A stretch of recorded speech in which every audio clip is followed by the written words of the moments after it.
And Twitter and YouTube. We got Miklo 1% coming on, and we got Black Dragon. He'll be doing the first part of the interview, and I'll be doing a second one. It's going to be a great show, and it's not going to be a rush show. We're going to let Miklo get out what he wants to get out, and Black Dragon's going to be doing some questions there. If you want to ask Miklo a question, do so in the super chat. You do a donation to the show, whatever you want to do. That'll get your questions up to the top. I got to make a correction on the story that I did with the Outlaws MC. It was Ireland, not Iceland, that chapter that got honored right there. So we're going to go into the show right now with Miklo and Black Dragon. Let's get him in here. BD is here. Everybody knows BD of Black Dragon Biker TV. And then there's Miklo 1% there. Black Dragon, what are you expecting out of the interview today? Well, I'm just, I don't know what to expect. This is not something that I normally get into the middle of. But I did see a video recently, and I saw where Miklo was undergoing a hailstorm of. He got invited to a debate, and he decided to attend that debate. Something I would have not decided to do, but he decided to attend that debate, and in my opinion, he didn't get a chance to debate. What he got was attacked by several guys. And what I would like to know I would like to know the answers to the questions that we never really got to hear because he never got to speak. So what do I want? I want to hear what he has to say. That's what I would expect.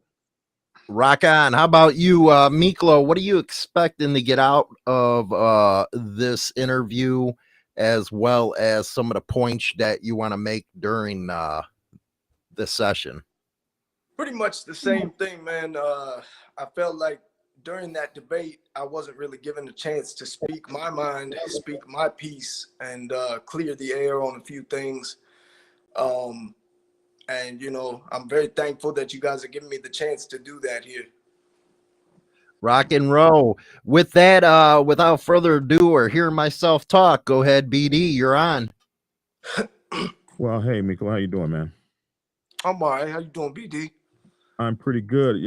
I've known you since heck, man. I've known you since your very beginning. Before, well, you were always Miklo, but before Miklo 1%er, before all of that. So I could say that I was very proud to always feel like you were growing and doing well in what you had chosen to pursue. So I was troubled to see all of this stuff going back and forth on the internet, social media, because I think I think that creators really should have a goal of creating, and I don't see where all of this back and forth between channels is helpful. I've engaged in it. I've been a part of it. And so I don't tell you how I feel because I'm some angel pontificating on high. It's not that way. I don't tell you because I feel like I'm some God creature. I tell you because it's something I did and it didn't work. It hurt my channel. It cost me my channel. Hollywood lost his channel before, and I guess you lost one of yours. Is that true? Yeah. So all of that cyber banging, and what did it produce? It produces the fact that the people who listen to you, and there are many, those people don't get to hear you because you just got your channel taken off. Especially when it happens for me, it was channels that had far less viewers than I had that were making the noise. And you can get 1,000 people that say, "Hey, man, good job, great job, good job." and you can get one person who says you're screwed up, and then people like to go and they concentrate on that one person. But what has gone on here has been, as I understand it from the other show, many of them are many of them graduated from a former place called Sucker Free MC. So many guys have gone out to do their own thing.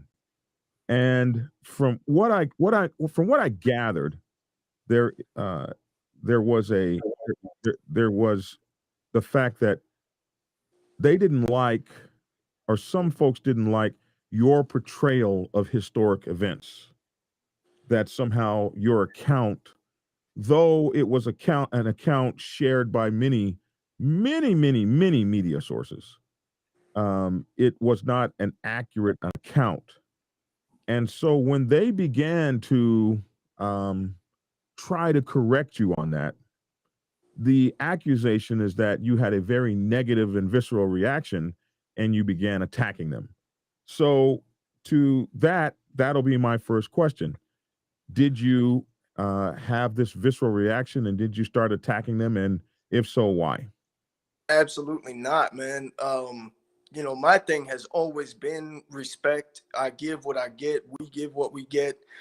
And we live by that, man. And all it takes is just a little bit of respect and you'll get the same in return. And you know, you've dealt with some of these characters before, man, and that's something that they seem to lack. They don't just show up saying, hey, man, you know, I read something different somewhere, you know, maybe you ought to do a little more research or something. They show up being very insulting, very disrespectful from the gate. And, you know, you're right. When it comes to, you know, the cyber banging and going back and forth, it's very unfortunate. And with me, and I think, you know, with you as well, all we do is respond when people come at us in a negative way. It's not like we're out there looking for it. You know what I mean? And that's been my thing. And with these individuals in particular, they have a very bad habit of just flat out making things up. And, you know, that's, they can hurt your reputation. The internet is a very dangerous tool, man. It's a very dangerous weapon. And if there's people out there just flat out making shit up about you, you know, that can be very detrimental. So that's why it turned into a back and forth. That's why I responded. You know, people start making up lies about you, and you're going to want to stand up and say, hey, that's not true. You're making that shit up, you know? So as far as them So, coming and but correcting they the came at history, you. me, I'm sorry. I'm. This is not a debate, so I will interrupt you and try to make sure we stay on point. But I'm not sure. here to attack you. So let me guide you back to my question though, which is, when they came at you, were you negative and attacking? So no, I don't think so. I mean, the thing is, if you're asking where the disrespect originated from first, it was from their side, not from me. I think you know me pretty well, and anybody that comes at me with respect, I will give the same in return. You know? Right. Okay. So let's talk a little bit about um, uh, all this seems to be over the whole AMA thing, and AMA saying that that 1%, that 1% of the population was thugs and all this kind of stuff, and where that all came from. What was it in particular that they disagreed with you about so vehemently? Okay, so what they disagree is I spoke to a club from San Francisco, California, a very old, very well respected, very well known club. I spoke to a member of that club from Oakland, from the Oakland charter. And, you know, I asked him a long time ago if it was accurate as far as the account of Frank Sadalek putting out a piece of paper with a 1%er diamond on it that was supposedly in 1957. This particular member of this club gave me permission to put that out there and to, you know, speak on that history, that the 1%er diamond traced back as far as 1957 to this club in San Francisco. And they hold that piece of paper to this day in their clubhouse and gave me permission to put it out there. Now, these individuals are saying that the term Miklo kind of froze up there. Let's see if he comes back on. What's up, everyone in the chat room right now? What do you think so far, BD? Well, you know, I'm loving the fact that we get to talk to him, and we are able to get, you know, his side of the story uninterrupted. If I could speak, you know, trying to hear him uninterrupted, and in a debate forum. Debate forum is an attack forum, but you have two guys that attack one another. But it's not a whole bunch of piling on. So hopefully he can come back on. Man, ever since I've known this kid, he's had spotty internet. I guess it's because he's all over the world with that stuff. Right. Yeah, that guy needs to get a Verizon plan or something. Yeah, he does, man. Why did you go to the AMA right off the bat? Well, I believe that this is where the rub between these guys all happened, as far back as I could understand, could trace it. And I happened to see after they had their debate, which brought them a hell of a lot of viewers, this debate. After they had that debate, it shut down very, very nasty. They started getting to a point where there was some name slinging going on. You know, in the biker world, 1%, 99%, whatever. We don't really do name calling, as it were. Name. What do you call it? There we go. all right. Sorry about that, fellas. No problem. We got to get you internet. Yeah, we got to get you a Verizon service or something. Now, you were saying 1957, right, Miklo? You there? He froze again. You froze again, huh? There he goes. You were saying 1957, right? As far as the information you got? Yeah. Okay. Sorry about Go ahead. that. Yeah, it said something about the connection, or I don't know. But anyway, so I put it out there on a video that, you know, that this 1% diamond was on a piece of paper that this club had basically stated that they were the first to put this out there, 1%er in a diamond. These individuals claim that their research led them to a easy rider or something that dated into the mid 1960s. And, you know, my thing was, how could it be in the mid 1960s when I got these people telling me it goes back to 1957? And, you know, basically their claim is that club is just trying to be the first, and there's no date on the paper. You know, it really doesn't matter. I mean, you know, at the end of the day, we're just putting this stuff out there. All I was putting out there was, this is what I was told. You know, that's the difference. Is when I put stuff out there, I'm not stating I was there, this is fact. I'm stating this is what I've been told, and I believe what I've been told. You know. So did you ever research what they were talking about to prove it false or real or anything like that? Or did y'all just start slinging?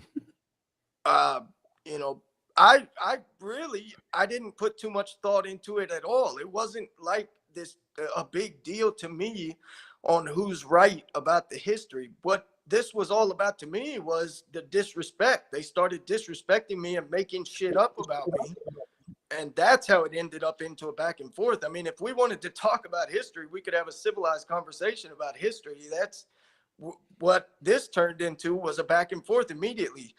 These guys are professional internet antagonists. That's what they are. They scour the internet looking for people to try to victimize. And that's what makes you say that? What makes you make that accusation? Because I've seen them do it to me and multiple other people. They did it to me. They did it to another guy with this Ghost Reaper guy. And I mean, they've been doing it for a long time. If you look at some of the old articles on the page they used to be associated with, it would be like a weekly thing where they would call out some new club on, you know, being a pop-up club. And that was the type of articles that they put out. I mean, it's their track record. And, you know, the one guy that they were picking on, I mean, I'm convinced that he was, you know, not all there mentally. And I feel like it's a very cowardly thing to go after people like that. I heard you make that accusation in a video. Now, they say what I heard them say that I can remember. Can't quote them word for word. There was so much that went on, but I can remember a point that they made that they have done extensive research. They've looked at records. They've looked at perhaps, and I'm paraphrasing and maybe adding my own stuff in, but they're looking at records, or maybe hotel records, or census records, or whatever the case they may be, and they've compared all of these external sources with the internal sources, and so they feel like they sit in a very well oiled position to basically debunk anything you've said. So what is your response to that? And that's fine, man. My thing has never been, I've never been sitting here saying my history that I'm putting out there is 1000% correct and everybody else is wrong. That has never been my thing. What I'm trying to put out is a better way to MC, because this culture is in trouble, man. This culture is in trouble. We're handing this culture over to the feds and the powers that be on a silver platter, because we're out there, you know, these guys are the solution that they're proposing is more control all the time. And all we're trying to do is propose a different way of doing things. You know, as far as whose history is right and this and that, you know, had they come at me and said, you know, Miklo, we think that your history that you're putting out here is incorrect and we want to talk to you about it, that would have been fine. But that's not what they did, man. They started putting out videos trying to humiliate me, you know, and trying to humiliate. They've done it to other people as well. That's their reaction. That's how they operate. Not only that, they put out a bunch of lies that they just flat out make up, you know. So we move to another part of it, Okay. which is they began to attack. So it moved to a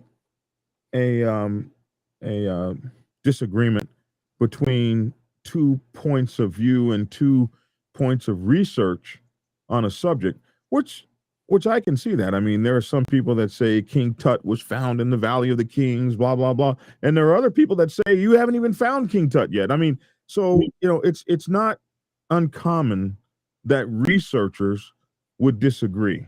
Sure. What I find amazing is that since nobody was there, and all that anyone can do is maybe be lucky enough to talk to anyone that was there.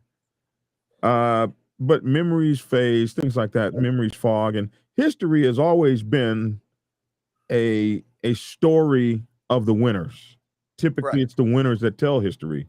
If you ask the guy who lost, his version of the story is completely different. So my thing was like, these guys are arguing so hard back and forth, but then it moved to, oh, and by the way, you keep attacking 1%er MC traditions and protocol. Who in the hell are you to do that? So Yeah. who in the hell are you to be attacking many of the things that you are known to go after? So like I was saying a minute ago, for me, it's a simple matter of the culture is in trouble, man. I have a 1% diamond tattooed on my face, and there's a list of countries around the world that I cannot fly into right now because of that tattoo.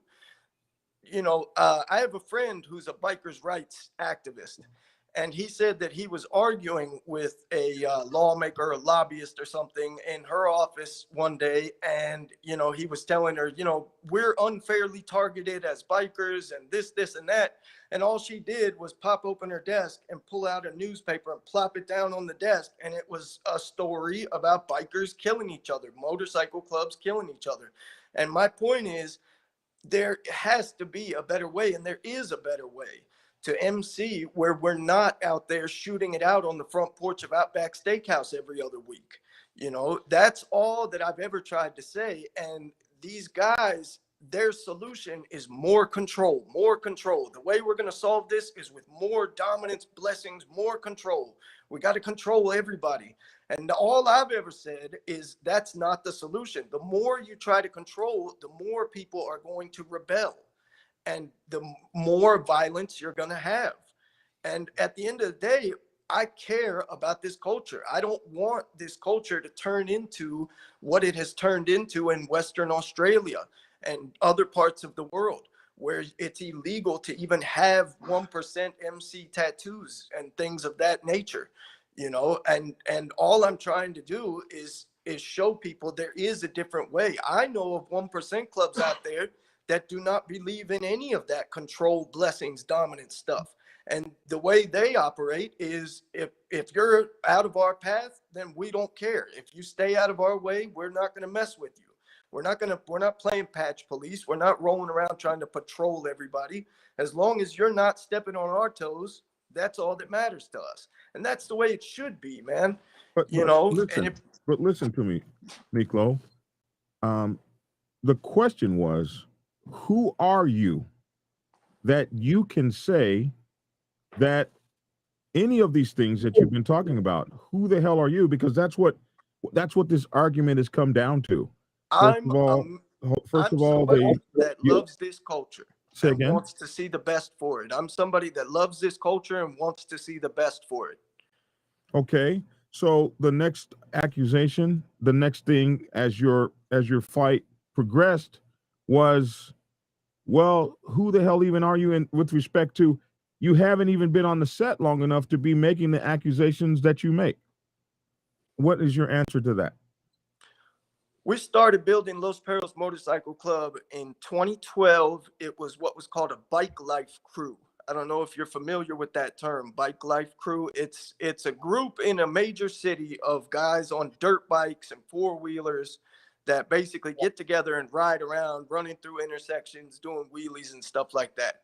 That was what Los Perros originally was, and that's 11 years ago. And over those past 11 years, and much of it you saw with your own two eyes, we've gone through many trials and tribulations. And the fact of the matter is, I don't think just anybody can do what we've done. To build a 1% motorcycle club without ever asking anybody's permission, and to stay true and righteous, to never allow cops into your club, to never allow sex offenders and informants and all these different things into your club, to never go for easy numbers. We've done something pretty spectacular here, and we are a part of this community. We are a part of this culture. And, whether they respect us or not is irrelevant to us, because we're not going anywhere. That's where it eventually started to come down to, was that and this was the accusation as it continued to move forward. Who the hell is Los Perros? And how is it that they are a pop-up club and can say whatever they want to say? Who are they? And so I'm going to ask you some questions down these lines, because these are the accusations that were made against you. So you're the international president of the Los Perros. Is that not correct? That is not correct. Okay. We don't have a national structure. Okay. We have a autonomous chapter structure. The highest rank, or whatever you want to call it, in our club is fully patch member in good standing. I am the mother chapter president. So I am the representant of the mother chapter, but that doesn't make me higher than anybody else. In our club, it's one man, one vote. That's, I think that's some old school shit right there. And where'd you get that? Where'd you get that thinking from? The Miklo I met didn't know anything about that kind of thing. Well, a lot of things I learned from you, but I have done a lot of learning and studying, and I've talked to a lot of old school one percenters. And, our goal as a club has always been to adopt what works and avoid what doesn't work. And that's where we got that. So one of the Can I interject there, BD? Yes, sir. Just for a second. I know a lot of people go around saying that we have to change, or the feds are going to take us down. It's going to start to be like Australia and stuff. I've heard, I've been around almost 30 years now, and I've heard that argument. And I have to admit, yeah, technology is different and stuff.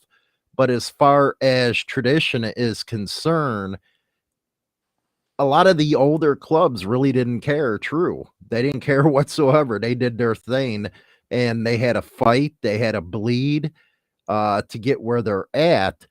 And I think one of their questions is, why do you think that you can just throw on a patch when others had a bleed for it? And then they're coming out, because I've seen a little bit of the interview. As a late bloomer to that one. I should have known everything going on, but I didn't. But one of the things about pop-up clubs is, and a lot of people in the scene look at it this way, is we had brothers that died. How can you tell me we can't do what we have to do to remember our brothers? This whole thing ain't cookies and ice cream, this stuff. So that would be my question to you, is what gave you the right in your mind to just, get together, get your brothers together, and call yourselves Perros. I think that's, yeah, I think that's where they were getting at with that question. Well, yes, and I was trying on my way there, Hollywood. But let me interrupt that question first to say, is that true? Did you just throw on a 1% patch and call yourself Los Perros or whatever, or did you go through any kind of a grooming or sit down with any major clubs, or even be taught by what was your process to get there? Added on to Hollywood's question. So I'm not gonna name drop, but absolutely, man. We didn't just come up with a 1% patch and throw it on our chest, man. I went through a lot of mentoring. My mentor personally, and believe me, he to this day he mentors me and teaches me. And not only him, the other clubs in the area I've spent a lot of time with. I have been to multiple, over 30 events of a specific 1% club here in my state, and spent a lot of time with them. And no, it's not just something that we threw on, but it is something we believe in with all of our heart and soul. It is something that we have come to believe in with everything we have. And here's the deal, man. A pop-up club is a club that's going to throw on a patch, and they're not going to make it because it's not truly in their heart. The difference is when you stand the test of time. And as far as bleeding, that's what we're doing right now. All these clubs that are trying to stop us and trying to take this from us, and we are still going strong, and we will never stop going strong. That's what separates a true 1%er from a pop-up club. Now, not to hit you again, BD, I'll just say one more thing about that. Do your thing. Because this is kind of a subject that I hold dear, real dear to me. Yeah. You have a lot of major 1%ers. You have a lot of 1% clubs that are really old that many don't know of unless you read up on them. The Breed comes to mind. Most people won't know who the Breed is. But you got a lot of majors like the Angels, Outlaws, Mongols, Pagans, Sons of Silence, all that lost brothers, not only to stayed true to who they are, but they also lost brothers to profiling. Because if you're talking about true history, the 60s and 70s, they were getting beat with nightsticks.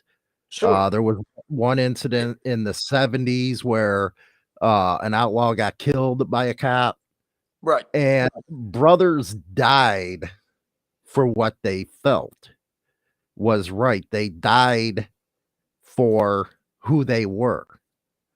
And I don't think that can be taken away from them No. in regards to how they act now. Well, Go ahead. here's That's the my deal, last man. one, BD. Here's the thing. They didn't die for a Los Perros patch. They died for an outlaw patch. They died for an angel patch. If I was trying to put on an angel patch without the angel's consent, that would be something that would be wrong. This is our patch. Okay. Every club has its own set of patches that's what their brothers have died for. There's not just 1% patch that all clubs share. The 1% patch is a patch that signifies your belief and what you live by as a club. It's a mark of kindred spirits that you put on your chest that shows other 1% clubs that you understand the same thing they understand. You live by what they live by. It's not a merit badge that you earn, that you're given as by other clubs. You know, true 1%ers are not going to ask permission from other clubs to wear whatever patches they want to wear, you know. And that's what it's all about right there. There isn't just 1% patch. People say the diamond as if there's just one diamond that all clubs share. And that's not the case. Their diamond is not our diamond. Our diamond is not their diamond. We didn't earn their diamond. We earned our diamond. We earned our patch. At the same point, Miklo, that diamond is a purpose. The suffering that the clubs as a whole went through. So what about the Finks? They wear a circle 1% patch. Does that not count because it's a circle? No, it's a 1% patch. You know what I mean? Exactly. And you're right, Ken. It It means the same was, and it was Roger Lyons that died. Go ahead, BD. It's on you. I just want to go with that. Go ahead. Well, Hollywood, I'll ask you. I mean, by that measure, no new 1% in 1% MC is going through that, right? Like that whole era of the 60s and 70s, and what those guys were doing to establish what they've established. Who's gonna relive that now? That's not happening now. Motorcycle clubhouses are not being blown up in the middle of the night and stuff like that. For like it was back then. So, by that measure, can there be any new 1% clubs? Well, it's funny you asked that. You know, I always believed if you're gonna, throw on a patch, you better be able to back it up because this ain't cookies and ice cream. It really isn't. This is, by everybody's account, the underworld. And if you're going to get into the game, you got to know what comes with it. And I know that people talk about Australia and stuff, but they don't have a constitution like we have. They don't have a Bill of Rights like we have. The Mongols, they just beat that in court where, a lot of people are saying the government's going to take our patch away. Well, it didn't happen. Yeah, it might go to the Supreme Court, but I think if you can back your patch, you back your patch. That's right. You got to do what you got to do. But at the same point, if you're going to throw a patch like that on, know about the guys that died for that ideology, if you will. Absolutely. That are doing life in prison for that ideology. It's something. If you're going to be the elite of the elite, you got to acknowledge where it came from. Absolutely, 1,000%. And to tell you the truth, I feel that this pyramid scheme that's in play right now, that they're trying to control everybody. Truth be told, I feel that it's a spit in the face to true 1%ers. That's the way I look at it, because this is supposed to be a culture of free grouping individuals. It's supposed to be a culture where you and your brothers separate yourself from all outside entities trying to impose their will upon you. That's the core of every major 1% club. Is I live for my brothers. You know, my brothers are my family. My club is my government, and our bylaws are the rules we live by. You know, and for people to be out there trying to set it up like it's this big giant pyramid of control that everybody has to be a part of, and everybody has to shove their beliefs down each other's throats in order to coexist, I think that it's a problem. I think that all it's doing is getting worse and worse because of that. You know, worry about what's on your back. Don't worry about what's on my back. If I'm not stepping on your toes, then what's the difference? You're getting in my business, and that's where the problem is starting. What they say the difference is that you are watering down and warping and destroying the culture. So they say one of the first things that they've said was that you're a pop-up club, and they say you're a pop-up club because nobody has recognized you. You want to know how to prevent watering down? I just want to know for the record if you've been recognized. I'm not trying to say by who, but is it true that nobody recognizes you, that you're not recognized? That's not true at all, man. Of course not. That's not true at all, man. I have so many friends in 1%er, major 1%er clubs. We have alliances. Los Perros MC has official alliances with other 1% clubs. So to say that we're not recognized by anybody is ridiculous. Okay. You know? Okay. So you have alliances, and you've already stated that, you know, the accusation is, well, you just put on that patch and you didn't talk to anybody, and you just popped up one day and here you are. So you said a little bit earlier that that's not true either. Correct. So that these two accusations that have been made about you, you are saying are not true. Correct. So the next thing that they would say is, so Big Cell said on here, Big Cell's on, for those of you who don't know, we're actually simulcasting. So some of you guys can see Hollywood's version if you're watching it on Insane Throttle, and then some of you guys can see my version if you're watching it on here. But Big Cell has been a proponent, and you had Big Cell on with you. That's my brother. When you went to that. And and Big Cell has stepped to the plate to put his name behind you. And Big Cell says, so what if you did? You know, you said you didn't, but so what if you did? If you did do that, Big Cell says, so what's the big deal? Who establishes a motorcycle club, and who says who is what, and who has the right to do that? And I think that's probably been part of everything you've been talking about ever since you started. Is it MC for Life? Yes. So tell us about that evolution and your response to that. Well, first, speaking on that, I'd just like to make the point of watering down the culture. So the only way to stop the culture from getting watered down is to focus on your own club. The only club that I can keep from getting watered down is Los Perros MC. I can't look at all the other clubs out there and say, you guys aren't acting right. You're watering down the culture. That's not my business. It's not my responsibility. The only club that I can control is my club, the club I'm a part of. So if people want to stop the culture from getting watered down, that's what they need to do, is focus what's on their own back and contributing to that.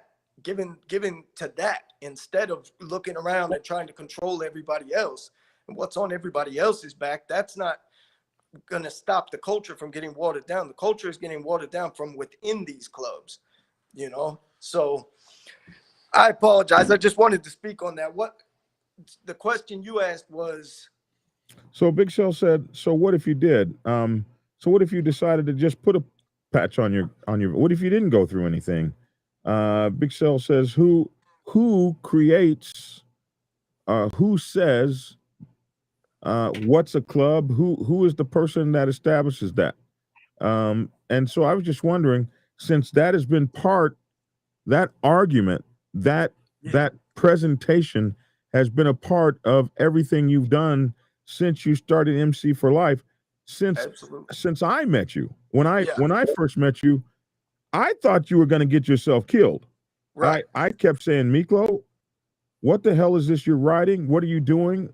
Right. And so I took it upon myself to find one of the truest one percenters I've ever known, Yep. involved in one of the most major motorcycle clubs in the United States of America. And I sent you to that brother Yes, you did. to I thought save your life. And so people don't know that. They don't know the tutelage that you went under. They don't know the Right. people that you spoke to, especially when they make these accusations about you. They don't know any of that. And that's not something that is, for me to speak of who and what or such and such or so and so. But I know who I sent you to Right. because, damn it, I was convinced you were going to be dead out here. And the path that you went on, it caused us not to speak for a couple of years, for a few years. So you've gone out there and you've come back a very different person. And so one of the things that you got on was what indeed you believe to be this true culture. And you did this through MC for Life, and you wrote a book. What's the name of that book? I wrote 2 books. The first book is called The 1%er Articles. The second book is called The Spirit of the 1%er. And I apologize, I have not gotten those books. I actually felt a little hurt that I didn't get sent the first one, just to keep it all real. But I that's always been your thing that you've been on. So answer that for me. Answer that. You didn't get a chance ever to address that. It was always, how dare you, blah, blah, blah, blah, blah. But it was never, where are you coming from with this? Right. Where are you coming from? And why are you so against what has been entrenched with many as MC protocol? Why the hell are you against all that? Well, I'll just give you my state as an example. Here in my state, there are upwards of between 20 and 30 pretty major 1% motorcycle clubs that are all gunning for the top spot, and they all claim to be that top spot. If you talk to one, it's a such and such state. If you talk to another, it's a such and such state.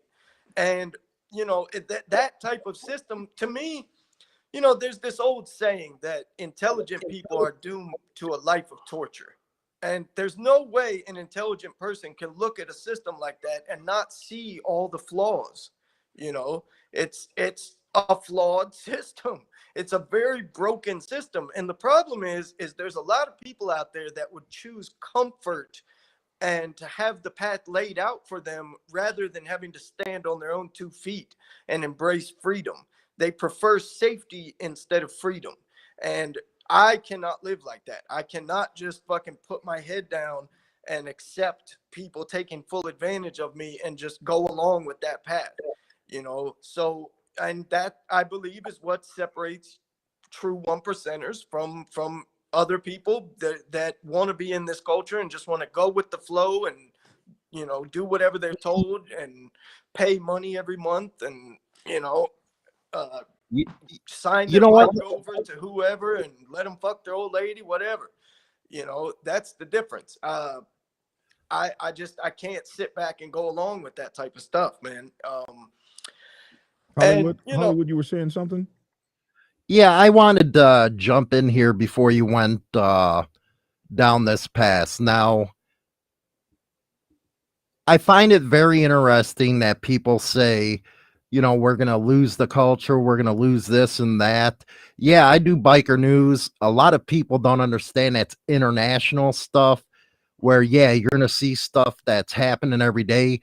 But that's something that happens all the time in the States, because I'll stick with the States. Yeah, you got incidences of a few people going around there running around doing stupid stuff. That's the way it's always going to be. That's the way the media treats it. If it bleeds, it leads. But there are organizations out there. I'm one of the biggest supporters of NCOM, NCOC, MPP, that clubs are really coming together like never before. Never before. Yeah. And it was because of J.R. Reed in the 80s from the Sons of Silence that started it. One of the top figures in the biker community, if you ask me. Absolutely. That now people are working together. You know, you got a white set and a black set that's starting to come together and say, hey, we got a common goal here. Yeah. So it does disturb me that people think just because you'll watch a program like mine that this is what the biker community is all about, and it is not about that. A lot of what you see is the media just going out there to get eyeballs. But to think that tradition is bad, you know, you got a lot of great people out there that really fought for this. And I can understand starting up as a new club and you got to earn what you got to earn. But I just don't like the fact that, you know, people going after the club scene as saying, hey, we're going to lose our rights. We're going to do this and do that. The DOJ, FBI, ATF, DEA, they're always going to be on us because that's how they pad their budget. But there's a lot of good people in positions like NCOM, MPP, and NCOC that are really trying to bring everything together. And that's been happening in the last year or so. Yeah. No doubt.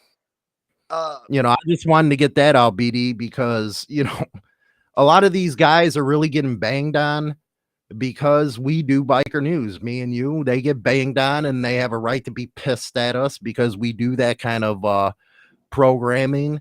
But at the same time, you got to give them credit. You know what I mean? You got to give them credit for what they lived through, what they died for, and their brothers in prison right now that believed 100% in their brothers. And I would like to actually touch on that, man. You know, Black Dragon and myself, we have a mutual friend that lives up in the Pacific Northwest in the Seattle area.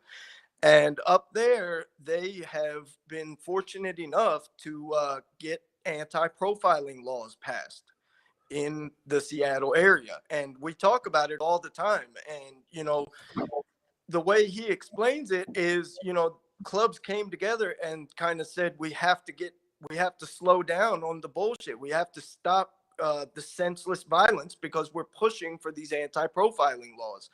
And now it's great. There's anti-profiling laws up there. And, you know, basically if you get pulled over and cited with for a crime as a club member, if you can prove that it was profiling, the whole case gets thrown out. And that's awesome. That's amazing. That's the way it should be. And it's from organizations like NCOM, Yes, MPP, club members, 1%ers that went out there and did this. yes. And they actually went out there and fought for independence. Your But hog members, your A-baits, all that stuff. They were the ones that put in the work. Yes, that is true. But the difference is they came together with each other and they said this senseless violence has to stop. And they realized that a lot of the senseless violence was coming from the bigger clubs trying to control people against their will, and they put a stop to it. And where you're seeing that the anti-profiling laws are having a hard time getting passed is where these big clubs are still trying to act that way. And that's not tradition. There's a big difference between tradition and clubs going off the reservation trying to, you know, build some scheme where they get money funneling in. There's a big difference between those two things. And, you know, it can't just be a situation where if they have a patch, everything they do is right. You know, there's but at the same time, when you have a dominant in an area, say Chicago, New York, everybody knows the big dominance there. When you and how much police scrutiny that these clubs have, I'm talking hardcore. You know, they consider them organized crime on wheels. Absolutely. So they got a lot of federal scrutiny on them. And when the cops, they automatically assume that, hey, they're the dominants. Yeah. Well, you got these other clubs that grandpa and grandma that comes up and says, hey, they went and they robbed me, or they started a bar fight. It's not that pop-up club that's going to come. The cops ain't coming for them. They're going straight to the dominants. And there's something called RICO out there. Yep. You know, any connection where you have a pop-up club that might know, you know, Bob or Tom or something like that can throw a RICO predicate on them. Right. So you have to look at their point of view of why they don't want this type of stuff. They do not want problems because everybody's assuming that these guys are under them. It's not going to be easy. It's not going to be easy, but what they've accomplished in the Pacific Northwest, I think, proves that it can be done. No, it's not going to be easy. This culture has dug itself into a pretty deep hole, man, in certain places especially. It's not going to be easy. It's not going to be an easy fix.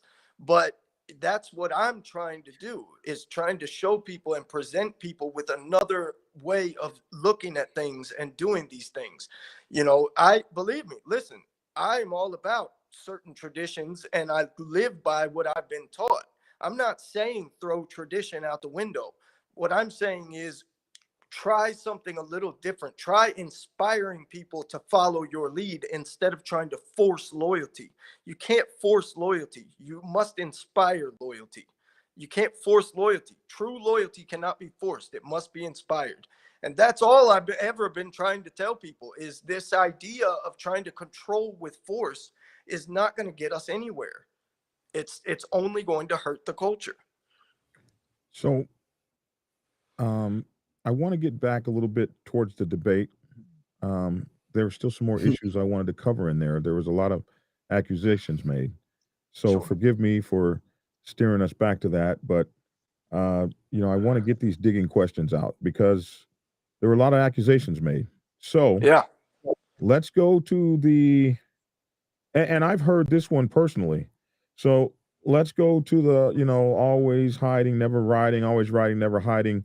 Miklo 1%er and his motorcycle club are never seen anywhere. So there ain't no way in hell they're ever going to stand up to fight anybody over anything because they're going to be hiding and they ain't out nowhere in plain sight. What do you, know, say to Big that? Cell and me were laughing about this earlier today because it's like, what do people think? Do they think that I'm photoshopping all these pictures where I'm at these big events with these other 1% clubs? Is it all Photoshop? I mean, how could I be such a master of Photoshop to be able to Photoshop so many pictures at so many different events with so many different 1% clubs? It's a ridiculous accusation. And frankly, that's how these guys operate. They just flat out make shit up. And anybody with a set of eyes that is willing to do just a little bit of looking can see that it's bullshit, you know. Well, at the same time, BD, too, because they're not here to defend themselves. At the same time, a lot of them do belong to some old school traditional 1% clubs. And again, do you see why, Miklo, that they get upset the way they do is my question. Do I see why they get upset the way they do? To be honest, and for the record, no shame with 4 for the road. He loves, you know what, he has that mentality where he loves screwing around and he loves having fun. That, you know, I do the same thing. So go ahead. I'm sorry. The question was whether or not. The question is, do you see why? Because 4 for the road has many people that are involved in the MC life currently. They have members of the 1% deal. So no, you see why they're upset is my question. No, I do not feel that they have any reason to be upset. you know, these guys, man, the stuff that they've made up and the problems that they've caused for me and my club, man, are just people don't even know. You know, a lot of it has happened behind the scenes. Shit, this guy No Shame, he claims he came to my neighborhood trying to fight me and that I wouldn't come outside or something. So hold on a second. Hold on. I'm not doing this name shit. If that's where we are, I'm the fuck out. Well, Yeah, yeah, just don't throw out names because they're not here to defend themselves. Okay. Go ahead. Well, I mean, you mentioned his name, so you know. No, I was talking to both of you. I wasn't just talking to you. I was talking to both of you. All right. Well, the question was, do I see why they're upset? No. I don't agree with why there's no reason for them to be upset, because their whole thing from day one has been trying to scour the internet looking for people to target because they get some kind of a high off of humiliating people. That's their whole MO. I don't care what patch they're wearing. Their behavior speaks for itself.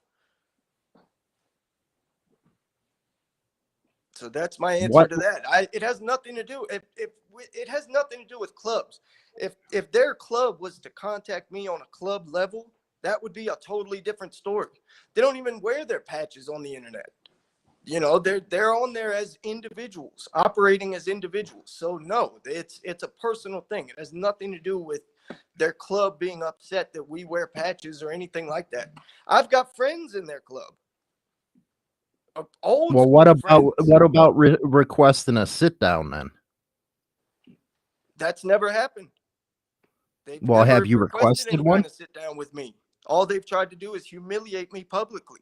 That's why I went on the debate, is because one of them came on to MC for Life and said, why don't we do a debate? If we want to talk about these subjects, why don't we do a debate? I said, you know, I don't really know you, but you've been respectful thus far. So if you want to do a debate, I'm willing to sit down and talk with you. You've been respectful, so I'm willing to talk to you. And then we got on the debate, and it was, you know, a wolf in sheep's clothing. You know, he was not respectful. First question from the audience tonight, then we're back to BD. Danny D'Lo, here's my question. There's atheist 5 or more 1%ers on here right now, and none of them have seen or heard of you. Where are you recognized? That's first audience question. That's because those are all guys that are in cahoots with this 4 for the road. Okay. I'm not going to start name dropping clubs and 1%ers that I'm friends with. Black Dragon can tell you for a fact who my mentor is. He's already said it. Okay, so I want to get back to Scud 1%er. He asked a question 849.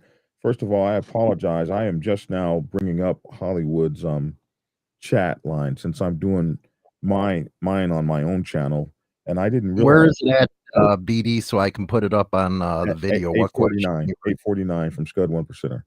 So I didn't realize I could actually see Hollywood's chat, so I just pulled it up. And the question is, did you find it yet, Hollywood? I'm looking. Go ahead. The question is, what about the ad hominems? And ad hominems are attacks, name calling, insulting a man's old lady, homosexual insults about a man's father and mother. Is that 1%er MC culture? Hollywood and Black Dragon, are you okay with that? Well, I can't speak on what 1%er MC culture is because that ain't what I am, but I know it ain't traditional MC culture. And I know it ain't manly to do those kinds of things. And I know in my neighborhood where I came from, talking about my woman, my family, my father or my mother would get your ass toe up, period, end of story. So no, if that sort of thing is going on, if that sort of thing has happened, I'm not okay with it at all. I've seen more disrespect, and what really annoys me about it is these guys are creators, and I have never been a clown about this. Now there are a lot of people, and I don't want to curse on your show, Holly. I was doing a speech today, and all those people hearing me cursing would be surprised to hear me on the show. I don't like to curse like that, but I'm just disappointed in the fact that people and kids are out here watching us, and I think we should be uh, extolling the highest. This should be propaganda, extolling the highest traits of MCism, and not the lowest traits of MCism. If we love the MC culture, so I hate to see what this has devolved to. And to answer that question, hell no, I'm not down with that at all. Scud 1%er. That's what I have to say. Hollywood. Another question from the audience. He asked if you were. He asked that question to both of us. Are you okay with that sort of thing? Ad hominem attacks, name calling, insulting a man's old lady, sexual, homosexual insults about a man's father and mother. Well, you're going to have to remember, as creators on the internet, you're going to have that. You got to get thick skin, and it's something that comes along with the territory as being a creator. I always said, you know what? I really didn't know what stars in the movies or anything felt what they were going through until I got on YouTube and got a big audience, man, and all the other platforms. It's just something that's going to go and happen. And if you're going to let it bug you, it's going to bug you to tear you apart. That's what I think of that stuff. I just blow it over. Question from the audience. Northern Cody, why won't he meet them? This individual, he found out that I was heading to Mexico and that I wouldn't be back until recently. And he set a date. He invited me to come out to fight him in the middle of the country. And, you know, he knew that I was going to be out of the country on that date. And, you know, these are the ploys that these guys do. This is the type of thing that these guys do. That guy that asked that question, he's associated with the fellas from the debate. So they're there in the chat section. And that's what they do right there. Okay. Go ahead, Black Dragon. You to pick them or talk and do stuff. I just want to be able to involve the audience too. So,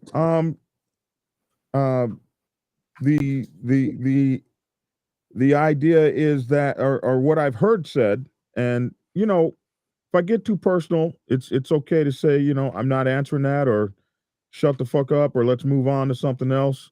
But you know, there is a rumor and a story that is around, and I'm saying this because this is the stuff I'm looking at on TikTok, and since you guys have all made this very public, you know, I'm not revealing anything here. This is stuff that's out there, and some of the stuff that's out there is that you won't come to places where your MC is in trouble to stand up for the guys that are there. Now, I have my feelings on that, and that is, you know, if you put a chapter somewhere and you say you're the president of it, you need to be able to stand on your own 2 feet and not have anybody show up. But what do you say to that accusation? That's ridiculous, man. What that's referring to is something that happened in Texas. You know, and the person that I guess was spreading that information is no longer part of our club, and the fact that he would be out there putting out stuff like that is a prime example of why he's no longer a member of our club. As far as chapter of ours being in trouble, you can ask my brother here. Pikey, have I ever left any of our brothers high and dry, or stranded, or anything like that? Not one single time. Well, there it is. Now, we are a brotherhood, we are a family, and we take care of each other, period. Here's another statement from Scud 1%er. Meet who? A Facebook page or an MC? If so, which MC? No one identified which MC they were from, but gladly dragged Miklo through the mud. And, you know, I'll have to agree with that. Nobody up there identified where they were from or what motorcycle club they're from. And I don't think any of them ever have. I do remember that was an old kind of thing from the Sucker Free MC days. All you knew is that you were talking to Torpedo 1%er. You didn't know what submarine he came from, or motorcycle club, as it were. So, what do you have to say to that? For me, you have an MC protocol channel. Okay, you do, called MC for Life. So for me, if I were sitting down in a formal setting with some folks, no matter who they were, and I said, I'm Black Dragon, or actually the proper protocol is, I am this motorcycle club, this chapter, this is my name, and this is my position. If I said that and the people that were interviewing me didn't return in kind, I would have shut the effing button off and walked away. Yep. So that shows me that there is no respect for you. Why in the hell did you stay there for that? Well, because I felt that it was an opportunity for me to speak my truth, man. There's something that you have always told me, Black Dragon, and that is that the truth has a certain ring to it. And I feel, and I have always felt, that as long as I stick to the truth and I stick to the code as I have been taught, then what is right will always happen in the end. So that's why I stayed on that debate. I felt that if I got a chance to speak my truth, then people would hear it and recognize it for the truth it is. And unfortunately, I was not given a chance to speak that truth because people kept talking over me, etc. So that's why I'm very grateful to be on here with you fellas. That's why we're letting you talk, get everything you want out. But going back, and I have to disagree with you, Black Dragon, but I come from a different time, a different type of ideology where I don't believe anybody should reveal who they are or what club they're in, because I don't believe in the feds being able to sit back with their shoes on the table and, validating people. And when you get into them type of conversations, maybe it should be, like we have a green room and stuff when we go on air. But I really don't think that people should identify themselves on the internet. I really don't, because there's all kinds of things that go wrong. Well, that's just the way when you're talking about tradition or protocol, absolutely. that's what I feel. Well, absolutely, Hollywood, and I don't disagree with that. But then his name of his club never should have been. What the hell are you up there talking about? Then if some of us ain't identifying ourselves, then none of us are identifying ourselves. If I'm identifying myself, then we all identifying ourselves, or we don't. The problem with that argument is that they were on without colors. They're, where you can look and they're not on there saying, hey, I'm from this, and this club. Yeah, but the title of the show before it ever even got put out was Miklo 1%er from Los Perros MC and Big Cell, FHO's HNIC. They put our club's names out before the thing even got live. Because you're used to wearing your colors on air. Yeah, I've seen them in their colors on the air. Okay, well, I'm just saying, I'm coming from a devil's advocate type of view. You're known for wearing your colors on air, so you've already shown who you were, and everybody knows you as that. Where some from there, they're not going to come, and that's some old school thinking. Again, that's the way I think. You never let anybody know who the hell you are. You never put your stuff on the internet, because there's nefarious actors within the government. Maybe, I need a tinfoil hat, but that's the way I was always taught. But the reason why they did mention your name is, because you were wearing the club colors on there. Yeah. Now, I'm not thinking right or wrong. I'm just, asking questions here and playing devil's advocates. Go ahead, Dragon, if you have I think one of the gentlemen has now put himself out. You can see him over here on your channel at 906. So We're now it's at okay for me to say his you name. mean wait, hold on a second. Where is it? I want to put it on the screen. I'm getting lost. 906, one of the gentlemen from the program, we can now say the name. No Shame has said, I'll be in Virginia in August. You don't even have to travel. If you want, we can fight, have a beer, and then break some bread and have a conversation. Hey, I'm always here, That's homeboy. old one school. That's old traditional MC shit right there. Yeah, I'm right here, man. Anytime you ever come here, and I ain't gonna fucking hide from you, homeboy. So the fact that you were out there saying that you came here and that I didn't fight you or whatever, man, that was just made up. And why you would make something like that up is beyond me, man. Why? What the fuck? You guys are the ones talking about receipts. Don't you think that if you would have came here looking for me and I would have hid or whatever you were saying happened, that you would have evidence of that, that you would have recorded that and put it on live and everything else y'all do? But the fact of the matter is, look, man, no shame. I'm here. I ain't going nowhere. I ain't hiding. If you want something, I'm right here. Period. Mm. Well, if that's the case, why can't, and you preach against the violence and stuff, why can't you say, hey, no shame, you know, and I'm not going to talk about their clubs. I'm just not going to do it.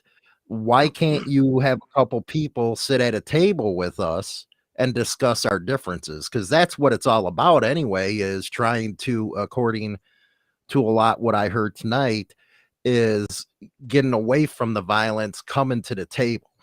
You know what I mean? I'm down for whatever. If somebody wants to have a sit down between two clubs, I'm down with that. If somebody wants to come here with the bullshit, then we can get down.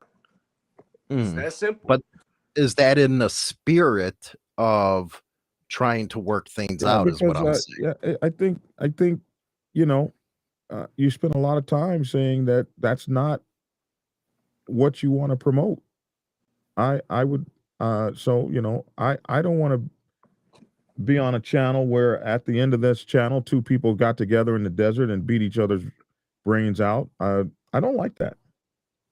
I don't like it either, Dragon, and I am against the violence. But if somebody wants some from me, I'm not going to cower away from it. If somebody comes trying to hurt me, I'm going to defend myself. And I understand that, but see, this is where I do not believe, and people yell, scream at me that no club member should be telling who they are on the internet because of stuff just like that. Now we're in a situation where if something does pop off, everybody gave up their plan here and everybody knows who to go to now. It's ridiculous, man. You're right. You're 100% right. It's just the absolute just out snitching on the whole thing. Now anything that happens, it's all right there documented. It's ridiculous. Just like, man. Well, yeah, it's documented that you actually the said the same thing, you know. I didn't initiate any of it. This dude just came on to our live here and challenged me to a fight. I mean, I didn't initiate that. Actually, go ahead, Black Dragon. Let me pull this up again. Go ahead. I hope it don't turn into that, you know, fights. You know, we're having a great discussion right now. Go ahead. How should I? He said, here's what he said. I'm putting it on the screen right now. And that is, I'll be in Virginia in August. You don't even have to travel. If you want to meet, we can fight, have a beer, and then break some bread and have conversation. And for a lot of people, basically that's not challenging or anything. In the old days, if we had a problem within the club, we'd slap down 50. Now with inflation, that's probably 500. Take off our stuff, beat the hell out of each other, come back for a beer and have some dinner and laugh about it.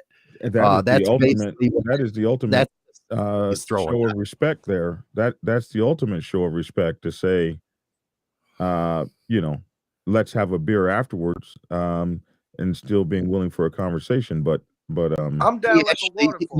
He actually gave you respect and you took it the wrong way. Well, I'm down for, all I said is I'm down for whatever. That's all I said from moment one. I'm down for whatever people want to do. I'm down. I'm down like a waterfall, period. Somebody wants to come with the static, we can get with the static. If somebody wants to come and break bread and have beer, whatever, that's fine too. If he wants to fucking throw down and then have a beer, I mean, that's kind of weird to me, but whatever. I'm down, you Mhm. know? Have you ever gone to, you talk about the anti-profiling and stuff. Have you ever sat down at NCOM? No, no, I have not. I've never been W- present at NCOM, no. Would you be willing to go to an NCOM meeting? Because I know they're open to the public, maybe meet some people, get some advice from some old school people, man. Absolutely. Because I don't know your COC around there, but I would suggest 100% you go and talk with an NCOM member and really get involved, because it seems like you want to help this scene, but go to some older guys that really know what's going on out there and get involved with them. You know, Go ahead. so we have chapters from coast to coast, and the part of some of those things that has turned me away from them is sometimes I've had a little bit of a bad experience with some of those types of organizations where you try to get involved and immediately it becomes a situation where people are trying to control, going above and beyond, trying to control and telling you what you're gonna do, what you're gonna wear, where you're gonna go, and stuff like that. And that's why I've been a little bit turned away from those things. And you're right, man. I mean, I'm all about it. I'm all about trying to help this culture and the anti-profiling laws and all that type of stuff. And yeah, if I can go to one of those things and it can be a straight up thing where, I'm there to help and that gets embraced, that's great. I'm down with that. One thing that I have to disagree with again, and you know what, that is the biggest fallacies I hear with NCOM. They're more of a biker rights political action type of deal. And I've been to NCOM meetings, Yeah. and not once has anybody ever tried to tell somebody else what to do. No, you're right. It's a neutral type of place. You're Now, I right. can't say what the clubs do on the outside, but I'm talking about NCOM itself, You're right. because it seems like you want to help change the culture and stuff. You're That would absolutely be right. the best place to start at, is going NCOM to is an one. NCOM. You're right. You're absolutely right. NCOM is one that I have absolutely zero experience with, truth be told. I do have some experience with some of the other organizations where clubs have gotten together, but you're right. NCOM is one that I have no experience with whatsoever. And if you want to get in with some old school guys, with some of the bigger 1% clubs that can sit you down and say, okay, this is what we're about. NCOM was the foremost biker rights organization after Waco, and they are the foremost organization with what's going on in Texas and all over the country. MPP with Double D, he is over there. He got helped get laws passed in 4 or 5 states. Yep. And these are individuals, if you're talking about being into the biker community, that you really want to talk to, because they can get you set off in the right direction. I can even, mention, because he's on the internet, Big Bone 1%er, great freaking guy. Yeah. And he's the chairman of the COC. And I think he'd disagree with you when it comes to this notion that they're all about control. It's not all about control when they're trying to teach, if you will, because I know there's a lot of protocol channels. I'm not really into that stuff, because it's one simple thing for me. You go up there, shake their hands, introduce yourself. You're not going to learn anything off the internet. Right. That's always been like that with me, but that's just something I would suggest to you. Sure. And if you're having problems with these other clubs, pick up the phone or get word to them. Hey, let's have a sit down. Let's discuss this instead of all the internet back and forth. Go ahead, Black Dragon. So getting back to that debate, one of the things that when it started to end and it kind of went sour, and I was disappointed that they got to a point where they were like, okay, we're out of here. I guess names started getting dropped. maybe phones were going off, maybe text messages were coming in. It started to get pretty uh, name droppy, if you will.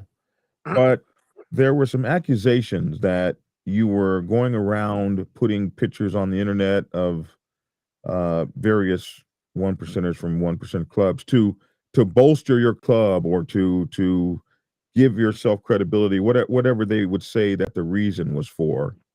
But Yeah. At some point, they were saying that a national officer had demanded that you take those pictures down. Correct. And you never really got a chance to um, defend that. You got taken out. I hate that I'm saying so many times. I'm trying to get away from that.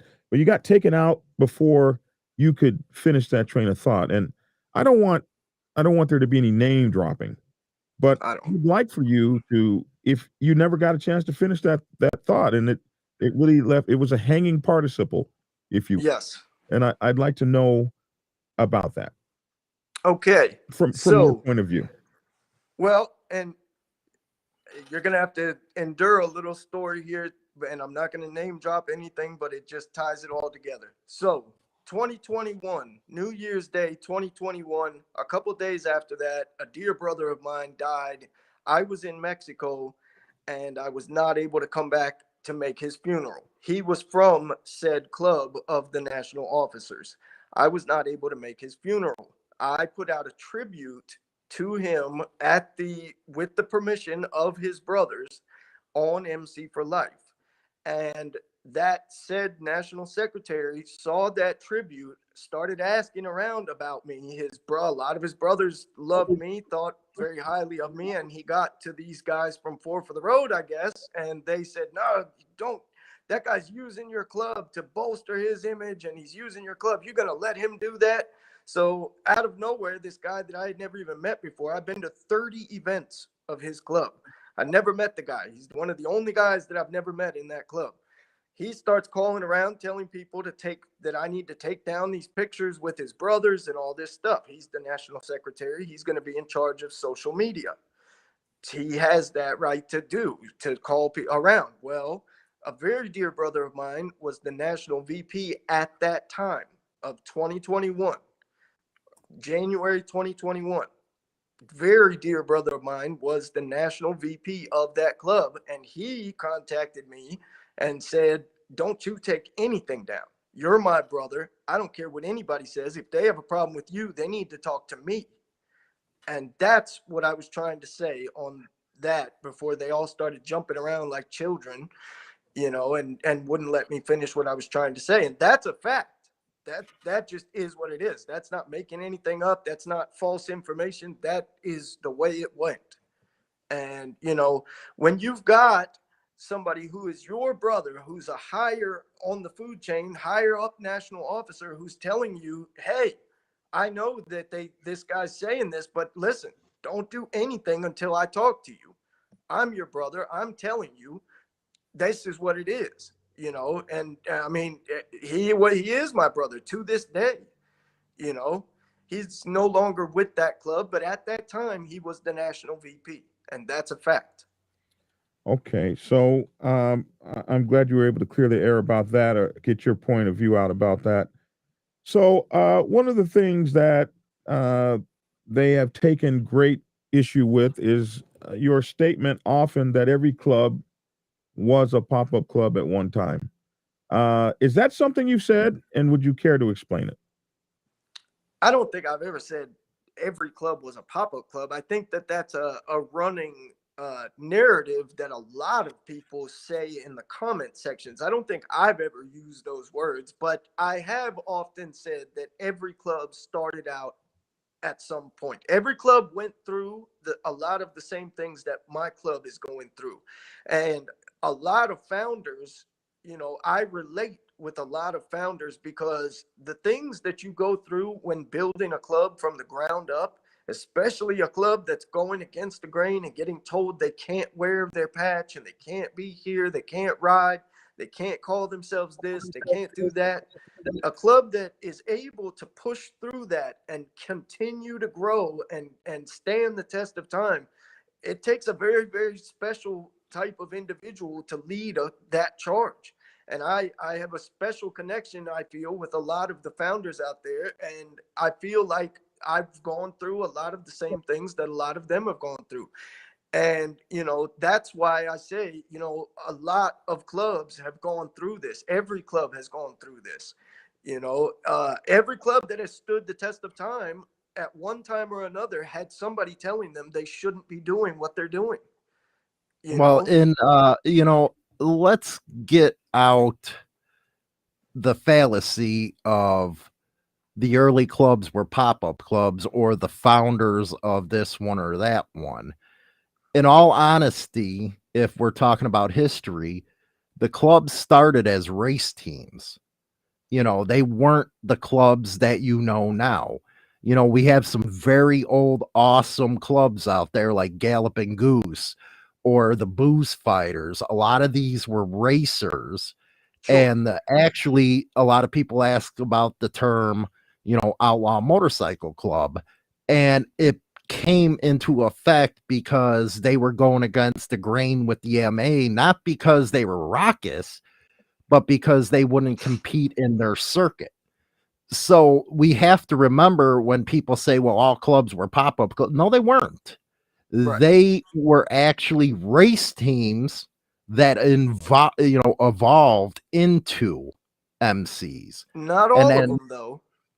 Not all of them, though. I mean, not all of them, but the majority that you see today, a lot of people with the HA go around and say, well, that was from a fighter squadron. No, it wasn't. It was a member of the Pissed Off Bastards of Purdue that helped start that club. And, the oldest 1% club around is the Outlaws Motorcycle Club. And yeah, I'm biased, but it's just the truth. Sure. And then you got the AMA stuff. You're talking 57. I know in 59 is when they added their famous response to the AMA with the AOA patch with the middle finger. But to go and say pop-up clubs from the beginning, no, they were actually the pioneers, if you ask me. Right. No, and I agree. And I truth be told, like I said, I don't think I've ever used that term that all clubs were pop-up clubs. I don't think I personally have ever said that.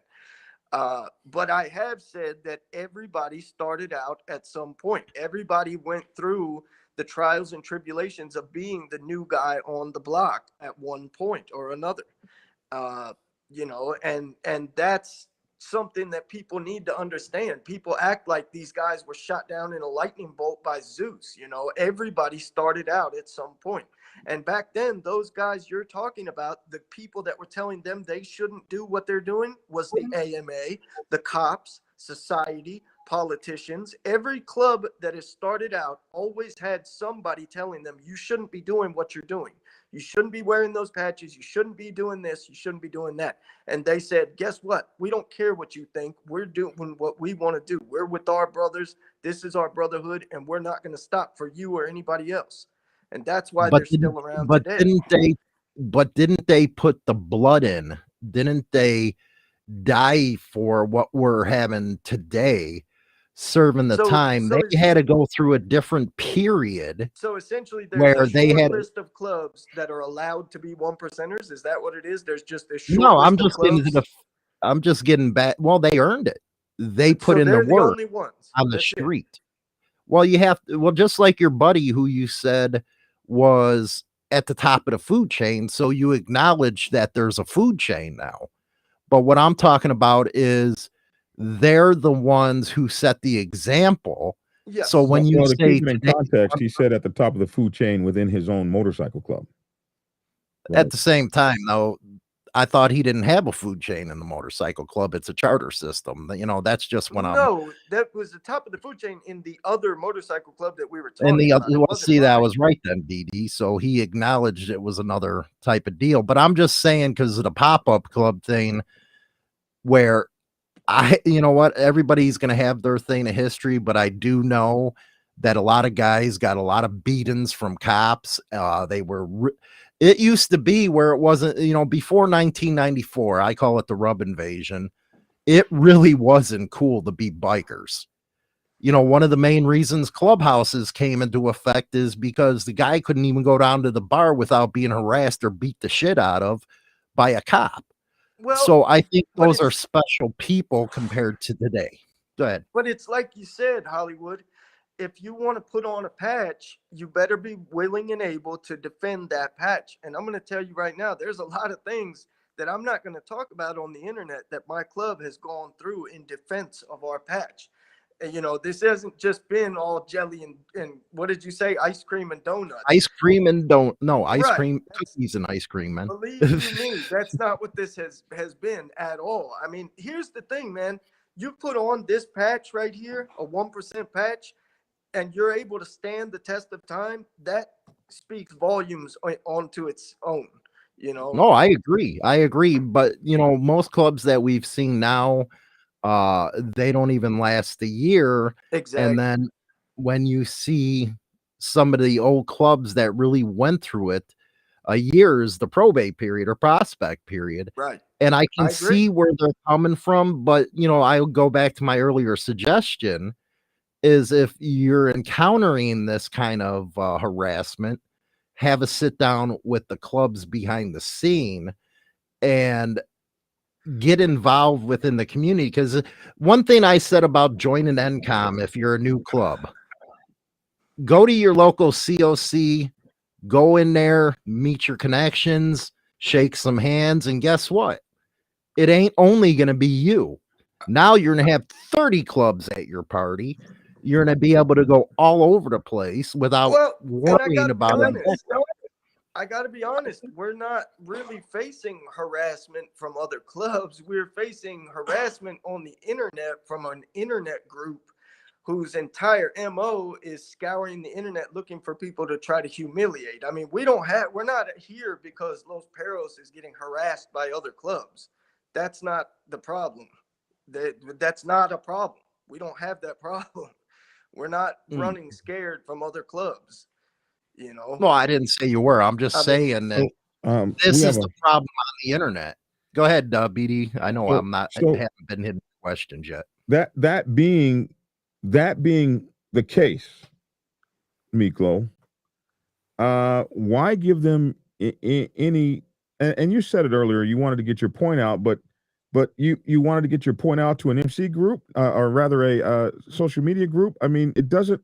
To me, I think you should have just stayed focused on where you were going. But DCL M48N on my channel says the perros, or dogs in English, are not going to be taken seriously sitting up here trying to explain himself, because he's allowing himself to take on questions that men like us don't have to answer. So what do you have to say to that? I feel that, like I told you earlier, man, I feel that the truth has a certain ring to it. And I feel like as long as you stick to that truth and you stick to the code, then what is right will happen in the end. As far as answering these questions and everything, look, man, me and BD and Hollywood are friends, and to me, I feel like we're just having a conversation, truth be told.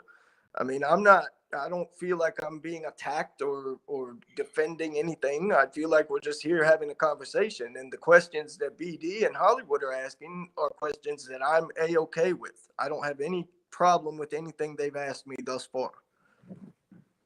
I appreciate that, old dog, for that donation. Much love and respect. Hold on, let me read that. Mob Notorious to you, Hollywood and China Doll. Appreciate that, man. I really do. Go ahead. And I appreciate the super sticker from Fame Prez, who always makes up a new name to send me a super as a chat. Thank you for the support. Appreciate it. Let me put this up. We got to start taking questions. BD. 4 for the road. Score the internet. I made fun of Hollywood. Scour. You know what he did? Scour the internet. That's what he's trying to say. I'm a hooked on phonics dropout. I'm not good at English. That's I don't why know I if get you pissed. spelled it right. He made fun of me back. You know what? Because I understand where a lot of the guys are. So and again, this is the internet. I don't take stuff personally. if somebody comes at you, come back at them. But I like having fun. That's what I used to know, if you know what I mean. We used to do some wicked stuff. If they And had claimed that they came to your house and tried to fight you and you hid, I mean, that's a lie. There's a difference between messing with somebody and flat out lying about them. well, of course, but that's something that you might want to address behind the scenes, so you don't, because what happens is you get this big snowball effect, Yeah, and it just I keeps agree. going and going and going. You know, that's just like you when you came out your video bashing on me for doing biker news and stuff and living off the patch. There's a lot of stuff I could have went on, but you notice I didn't get into it because it was like, how many times do I hear that? And how many times do I got to explain, hey, in order to use the story, we have to make representations to what's in that story, or we can get a DCE request, takedown request, and get in trouble, get sued. But I know how that is. There's nothing more that I love is that MC community, because I know what people had to go through for it. But at the same time, you try to give them speak, or you know what? Maybe it does help the clubs police their own. That's why I don't like getting the MC protocol, because I don't, and I've talked to Black Dragon about this. I don't believe in telling somebody how to do something. Whatever I say ain't going to work any damn way unless you go up and shake somebody's hand one-on-one. Go ahead, BD. We got to get to some questions on yours. Well, I gotta say that I spelled scour wrong. I I learned a new word today, scour, how to write it. So I'm thankful for that. So you you have received a lot of attacks, and I wanted to give you a chance to be able to present your case in a way that because some of these accusations, they're just horrible for someone to make about an MC. And they some of this stuff can go from, when I was in the Navy, we would have this thing on the submarine where we would practice a nuclear meltdown, a meltdown of a nuclear reactor, and that was theory. And then we would practice. So theory to practice, when we take the theory and make it real. There's something I call internet to reality, and that is how stuff like this on the internet can get real just because of the lifestyle we're in. And so a lot of the accusations that have been made about you could have the implication of causing trouble for you when you didn't have trouble before. You said nobody's pushing around on those Perros MC. I want to ask you, since these things have come out on the internet, have people turned from you? Have you had issues since this interview and all of the TikToks and stuff that have been going? How has the life for your MC changed or been affected by this negative press? My brother, I got to be completely honest with you. It's paid off in spades. I mean, look, thank you. Thanks for the road. Listen, a lot of people have hit me up and said, Miklo, before that debate, I was against you, but I saw you and I listened to your words, and now I look at you differently. And, uh, stuff like that, man. And that's what I'm telling you is I stick to the truth. I stick to the code. And when you do that, everything will be all right in the end, And no, there has not been any major threats against me or anything like that. No, the only people that we have had problems with have been this little group of characters. That's it. LA Nomad Super Chat, have they had a national in how many years? He's asking if you have nationals. Like a national run? No, a national president. A national party. National meet. National, yeah. National run. Yeah, June. June is our national run. The Demons. Yeah. We have our brother club is the Fighting Demons Motorcycle Family. We have our Dogs and Demons run. That's our national run every year. Yes. When and where is it? It's June, and it's a different location every year. Somebody asked me, what set are you guys on? Are you on the black set, the white set, or are y'all multicultural? What set are you on? So we have a bylaw against racism in our club. We do not practice any kind of racism, and we do not tolerate any kind of racism. We do not have any black members in the United States. We have black members in other countries. You know, as far as black set, white set, you know, we're one percenters, man. That's you know, whatever set you want to consider us being a part of, we're one percenters. We're true one percenters. I was mentored by somebody from the white set, you know, and taught everything I know pretty much. Well, that's not true either, because a lot of what I know was taught to me by this man right here, Black Dragon. So, you know, I don't know. I don't really consider us part of one set or the other. We're a 1% motorcycle club. Period. Well, as you know, BD, you teach the MC protocol, and I have to disagree with that. If you're into the tradition and stuff, yeah, there is a white set, there is a black set, there is a mixed race set. And I've talked to you many times about how you felt about some of the bigger clubs opening their membership up to blacks. And you came back and said, hey, you know, we're losing a part of our culture if that happens. Yeah, it's not a racist thing. I'm It's absolutely against it. just the way it is. I'm Go ahead. absolutely against it. I think black 1%er clubs should stay black 1%er clubs, and white 1%er clubs should stay white 1%er clubs. I don't have a problem with that. If I would So hate what to set? see a black the black 1%er club that's all black that everyone knows about. I would actually hate to see them not do that anymore. There's a very dear friend of ours that's a club in New York City. I'm not going to name drop, but they are multicultural. They have been multicultural for a long time, and I can tell you, hands down, they are respected on any set. Period. It doesn't But matter to go what set and you're say talking that about. there's racism involved by having a white or a black set, that's something, you know, that's been around since the beginning of Now, I didn't say everything. it was racist to have a white or a black set. I just said that we as a club have a bylaw against racism. So, you know, we're not claiming that we are an all white club or an all Chicano club or an all black club.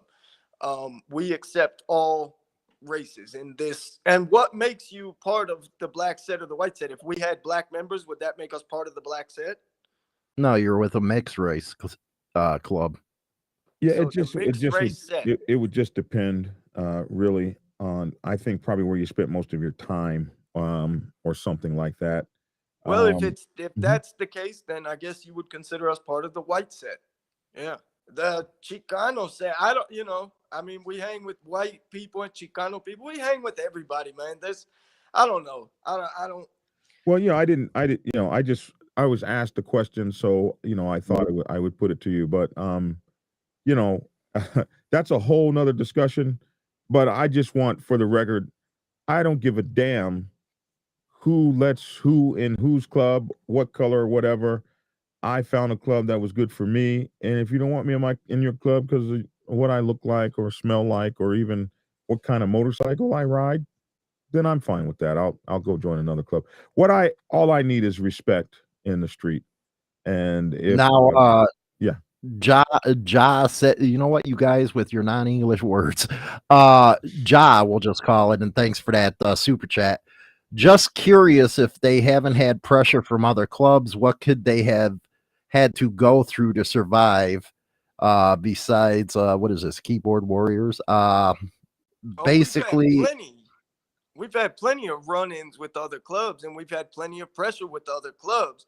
The question that was asked of me was, has there been any pressure as a result of the problems that we've been having with these other individuals? And no, there has not. You got one from your channel, BD? then I'll go into mine. We'll go back and forth. That way we can show support because we got a good online presence right now. Here's this Northern Cody character, man, and these guys are trolls. He's on there trying to troll. That's all he's doing. He's not asking serious questions. He's just trolling. Well, he asked for nobody knowing this guy. He sure has a lot of legendary friends and legendary clubs and legendary cities.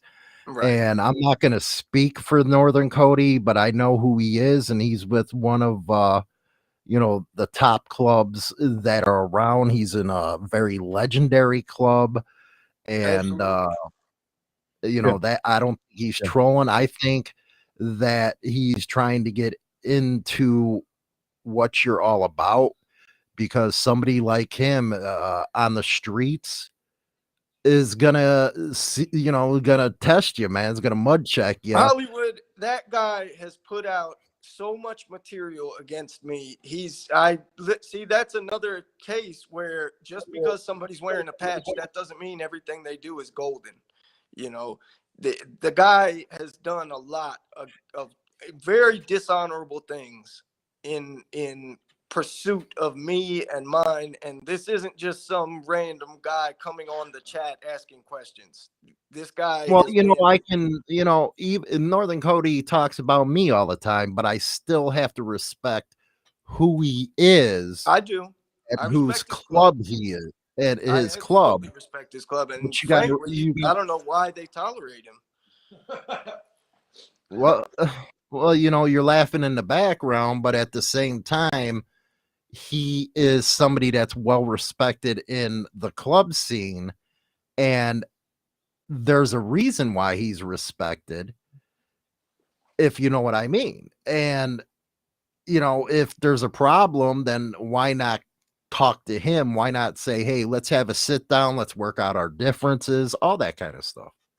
That route, I've tried to go down that route, and I was met with childish animosity and the same thing he's doing right now. Just this talking negative comments about my old lady, talking just horrible shit, man. Very dishonorable behavior. That's not the way I was taught. And you say he's respected in the culture. I mean, I tend to disagree. He might be respected by certain circles in the culture, but I think there's a lot of people out there that see right through the bullshit. And I listen, and don't get it twisted. I have immense respect for his club. I have the utmost respect for his club. But, the behavior that I've seen from him has been nothing but dishonorable. If you have the utmost respect for his club, then shouldn't you realize that they in turn have faith and respect for him, and that should account for a lot of what he's about. And I've given him the benefit of the doubt, and I've tried to talk to the guy, but at a certain point, your behavior erases the respect that your club is granted. You can't just because you're wearing a patch doesn't mean you just get to do whatever you want and disrespect people left and right and commit this dishonorable behavior and just get away with it just because you have a certain patch on. He did not. Northern Cody says, and I'll let you go next. No, I was going to tell you to read that. He did not try to go down that route. I did, and he blocked me. Okay. And then hold on, you to answer that in a second. I got to get our super chat in from Vato King. Thanks for the donation. I really appreciate it. He says, come have a conversation with us since you're in Virginia and come get your recognition. But go ahead. As far as I don't know, man. I just read our super chat. That's something maybe that he can private message you through MC Life on your Facebook page. Yeah, I guess. But we're not really seeking anybody's recognition, but whatever.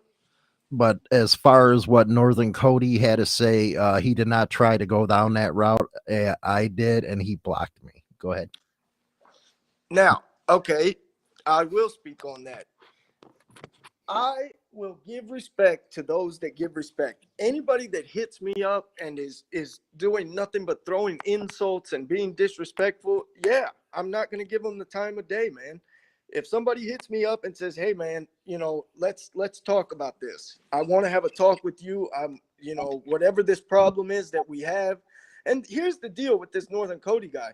Northern Cody used to be somebody that liked all my material. And then I guess these four for the road characters got in his ear, and all of a sudden he jumped on the bandwagon. He used to be somebody that pressed all the like buttons on all my damn videos, you know. And here's the deal, man. I think I'm pretty fucking transparent when it comes to whether or not I will talk to somebody. If somebody shows respect, that's why I went on that debate, was because that guy came on and he, you know, acted respectful. And I said, "Hey, man, you've been respectful. You want me to come on your debate? I'll do it." If somebody is respectful with me and they, you know, give me just a little bit of respect that I feel that I'm due, I'll talk to them in any arena. But when you come at me like a child, talking down on my old lady, talking about shit that has nothing to do with you, being disrespectful, dishonorable, no, I'm not going to give somebody like that the time of day. But you just said if they're going to give you the respect that you deserve. And a lot of people are going to say, okay, what did you do to earn their respect? That's one question. Danny D'Lo says, I guess this is, you know, in response to the Virginia thing. You know damn well who us is. I don't know what you and Danny D'Lo got going on, but go ahead. Yeah, no, I'm not a mind reader, man. I don't know who us is. You gotta tell me who us is. So one of the questions is, Black Dragon, are you signing your name on this guy? I feel like the reason that I'm doing this show is for him to sign his name on himself. He wasn't given a chance to fully speak, so he can speak. I said in the beginning who I know this young man from. And I said in the beginning that, man, when I first met this kid, I thought he was a goner for sure. And so I found the most significant one percenter I knew at the time of a major top 4 club, and I sent him to that man. And so from there, he has struck out to be where he is today. And he has said to everybody, he stands on his own. And I just wanted to hear it said from his own mouth. Who is he? Where does he come from? What is he saying? What is he talking about? Who is this guy? I do know that he's got tens of thousands of followers that follow him on his show. There are plenty of people who speak for him in the 1% of world. They're not going to come on. I mean, they're not going to come on here and tell somebody. Do they ever? Do they ever, Hollywood? No, they'll send us stuff in the background and try to get their side of the story out. But before I ask this or address this statement here from, I don't know how to say that one, Dragon. You know what? You're the name guy. Anyway, I gotta say something in my stomach kind of just dropped. But you know, and maybe it's because I love the club. Maybe I'm biased there as well. Maybe because I really looked up to one of their best national presidents ever and a guy who really tried to bring everybody together. Maybe it's just, you know, that kind of thing, but going after Cody, I don't understand it because you respect his club, but not him. And I can't see you being able to do one or the other. You have to do either both or the one. Here's the deal, Hollywood. You know, I'm just asking in for my club, clarification. ever since all this has started, we've all been sitting around saying, how are these guys getting away with doing this stuff? How are their clubs not stopping them? How are they able to run amok like this on the internet, running around? I mean, doing stuff like going after people's old ladies, that is cowardly and dishonorable, period. And, you know, how people get away with that type of stuff, But their Miklo, clubs should be stopping it from happening. Miklo, You know? there were a lot of people that felt it wasn't MC-ish in the traditional way to have your woman sitting on your arm while you were doing that interview. And a lot of people spoke up and said that. And before you respond to that, Hollywood, that name is Fakerelli. So it's a fake account, but the person who made that account signed their name at the end, Professor Blade. Thanks, Brooklyn Biker. I think if both parties should sit down and talk. I appreciate that donation. For Professor Blade, you blame Four for the Road for a lot of things, kind of like my dog ate my homework. That is amazing. Any comment to that? No, My well, comment to that is the only people that have been commenting that I've been answering comments to on this show have been from Four for the Road. Everybody that I have been answering comments to essentially has either been from Four for the Road or has a strong connection to Four for the Road. And I mean, I was kind of told that that wasn't going to happen here. And, you know, Well, I don't know who's with him or who's not with him, man, on this kind of stuff. right. So the questions are coming in and I'm asking them. I don't know who's like the last one. I didn't even know who to fake account. I don't know. Barbaric Front, thanks for the road 999. But they do have a large following, and these are hard questions. If you can answer them, can really put out your point of view, you know, because you're asking the questions or answering them. So yeah, they're hard questions. His question was, you sure blame Four for the Road for a lot of things, kind of like my dog ate my homework. And my answer to that is, I tell the truth. I tell the truth. I stick to the truth, because I learned a very long time ago that when you start lying and start going down that road, it's not going to end well. You stick to the truth. The truth has a certain ring to it. Everything will always be right in the end if you stick to the truth. Now, whatever you guys do in, you know, is with your behavior for the road, what you're okay with, the dishonorable things that you've been doing, that's on you. If you don't want me to talk about it, you shouldn't be doing it. Go ahead, BD. Vato King, he asked one of the last ones on the last thing. I have no connection with them. And like I said, I don't know who does and who doesn't. Okay? I'm just looking at screen names and hitting them.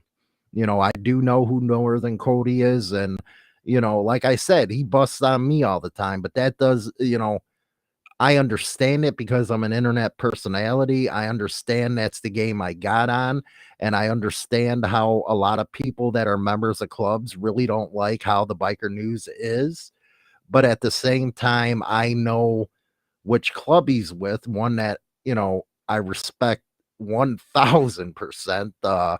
Such a good man, has really taught me a lot from, you know, being I'm not going to say who he is or where on he's that club. part. Yes. Yeah. But I cannot believe that if he is out there, and I just can't believe you have to either get both or one or the other. But I said there ain't going to be any bashing in here, and I think I've upheld that one. But go ahead, BD.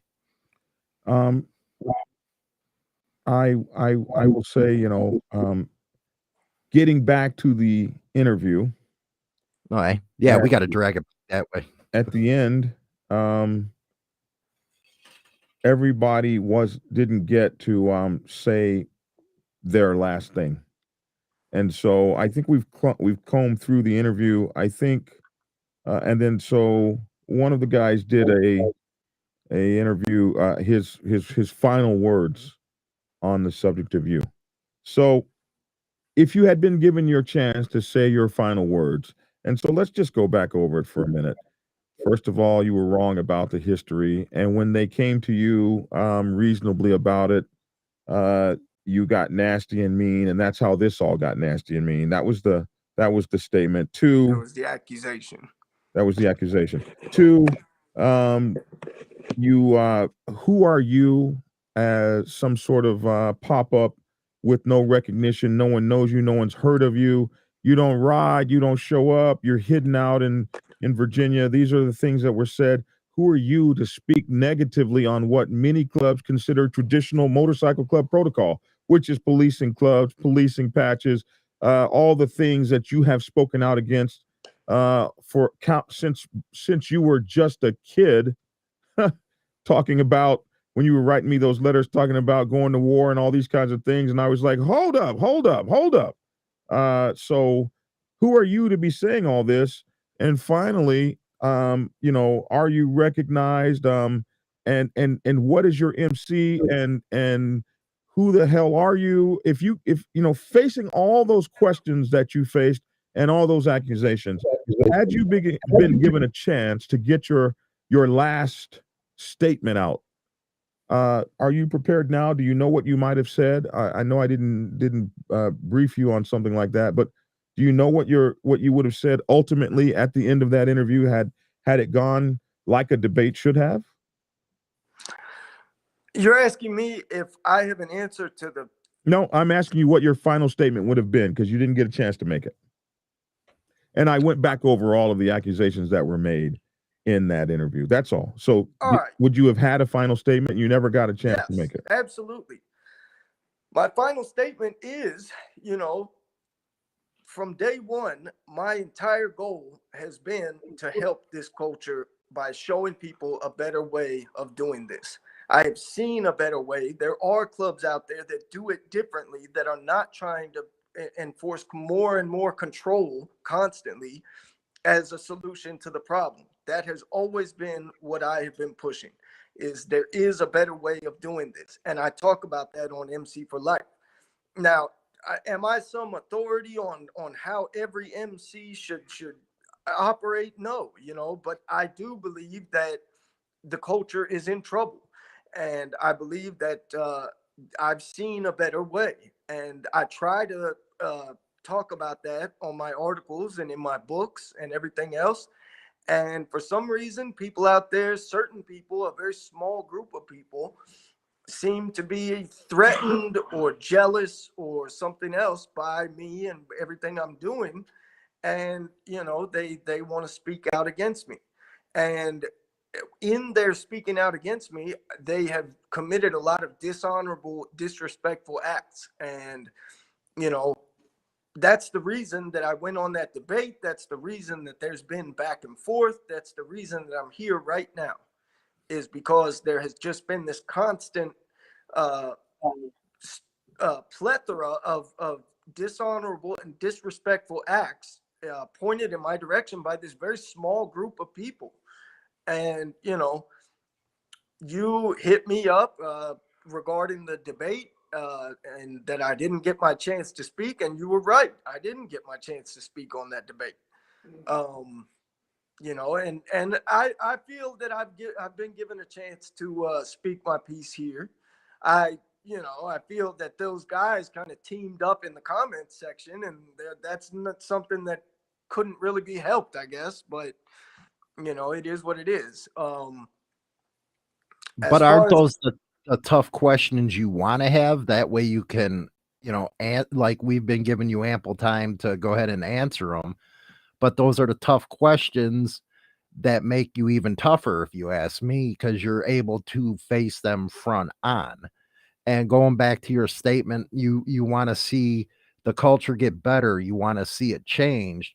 Wouldn't that the first thing you would want to do is sit down and talk to some of these people in the clubs and say, hey, you know, here who I am. Here's what I think I can bring to the community, and here's how I think I can help it.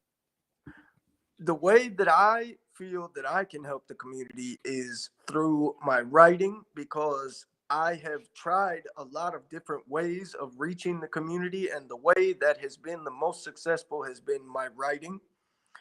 And you know, I feel so why not take your writing to NCOM and say, hey, can I get into the monthly newsletter and, you know, speak my mind? Or can I help write for BBB, Bikers Behind Bars? Because you are a good writer. Why not put it to use for the whole? You know what I mean? I think that's a great idea. Yeah, I'm gonna do it too. Yeah. Well, and as far as you know, why have I not sat down with these particular people? And it's the same thing No, I've I'm said time. asking I'm talking about other clubs. I'm not talking about, particular I'm talking about the other clubs that say, "Hey, I got this idea that I think I can contribute to We whatever you do. might." Go I ahead. have. We do. I have and we do. the Again, the only people that we have really had a problem with recently has been these cats. Now, as far as club shit, you know, I'm not going to get into conflicts and trials and tribulations we've had regarding other clubs. That's between us and them. You know, it's not a case of the entire culture being out to get Los Perros. I promise you that. You know, it's this is about these people putting out all this disrespectful stuff. Here's one of them right now. Oh, this guy. These people trying to put out all this disrespectful stuff and dishonorable stuff, and that's why Which the one is it? So I NTA had to put kinda it on sit down. screen. It's up Which there. one is it? So I had to put it on the screen. Isn't it up there? Is this the one you're talking about? Because you just said like this one, so I want to He's because I 4 want for to the put it. road. The guy that's on there right now, 4 for the road. Tragic 805. See, I didn't know that. So he's not trying to help the community. He's writing is to try and justify him breaking decades of tradition and protocol and taking a dump on the sacrifices real one percenters make. And how would you articulate your argument against that? All right. He is not trying to help the community. His writing is to try to justify him breaking decades of. Listen, tragic. The culture is in trouble. Okay. Every week there's a new news story out there, and every one of those news stories can be traced back to one club trying to exert force and control over another club.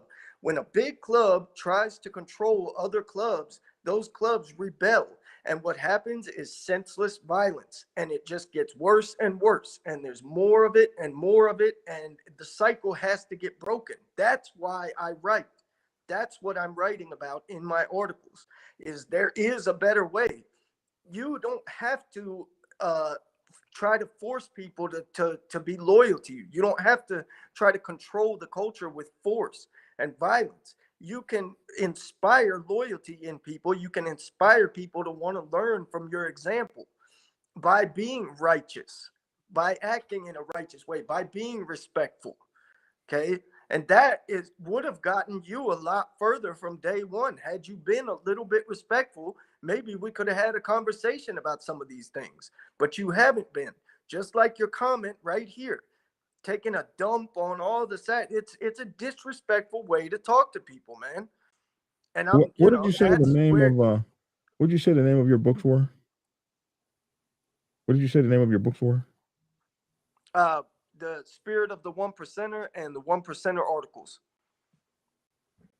Okay, Vato King tried reaching out to the community, but yet here I am asking to have a conversation in person, but he's claiming you're not wanting to. I never said I didn't want to. You said us, and I said, who is us? I don't know you, man. Yeah, I mean, what the fuck? You got any from your channel, BD? I was just trying to find your book. I do. Are your Hold books on a second. I do want to address that. You're seeing news article. I would have to say it's tame now, compared to what it used to be. I remember coming up the '90s, damn bombs going off in clubhouses on Grand Yeah, but there Avenue. wasn't Rico back then. And There was now Rico there's going all the Rico. way back to Rico was going back all the way to the Hells Angels in '79, where the first ones it was tried to be used against, and Sonny and the guys beat that.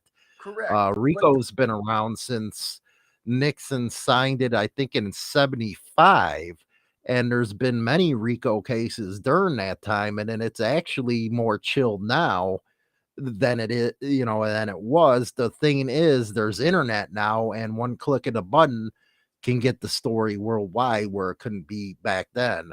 And Yeah, but Rico was around. it doesn't change the fact that the lawmakers are getting their way, and the laws against bikers are getting worse and worse in a lot of places. And we are not helping the situation by being out there trying to control people with force and threat of violence. You know, Mhm. the threat of violence is not a good way to control anybody. All it does is inspire rebellion. And But by doesn't inspiring that go to rebellion, the fact, Miklo, that this is a culture with subcultures, and that, like I said in the beginning, and you agreed, you're going to put a patch on, you better be able to defend it, yes. because a lot of us, just because we don't believe in society's rules, there is another underlying fact that, hey, you're coming into a scene where everybody knows who the big boys are, who the dominants are, who set these traditions and cultures up, and you're going through a counter culture type of deal with that, so people are going to get angry. And like I said, if you go to NCOM or NCOC and use your gift of writing, maybe you wouldn't see this kind of attacks, if you know what I mean. Yeah. As far as you people, you better be able to defend your patch. If you're gonna put on a patch, you better be ready to defend it. Yes. Um, as far as going to NCOM, I'm down with something like that. But at the end of the 'Cause day, regardless, I'm sure we can get you, in contact with somebody. at the end of the day, regardless of whether or not it's a counterculture and a subculture and all that stuff, it doesn't change the fact that you can still promote a different, better way of doing things. It doesn't change the fact that the way of doing things might be flawed, man. It is. I'm sorry, but it's. And here's the deal: up in, like I was talking about, up in the Pacific Northwest, the guys that I've talked to up there have come to understand and realize that it was a broken system, and that's why they were able to obtain those anti-profiling laws, is because they were able to come together and say, look, as far as going out there and looking for patches to police, we're not doing it anymore. Okay, we're not going to play that game anymore. If there's a club out there that's causing problems, we'll address it. But as far as just going out there gas station to gas station trying to police everybody with patches, all that's doing is hurting us and hurting our efforts to get anti-profiling laws passed. And they were Where able where to did obtain it. where Huh? did you?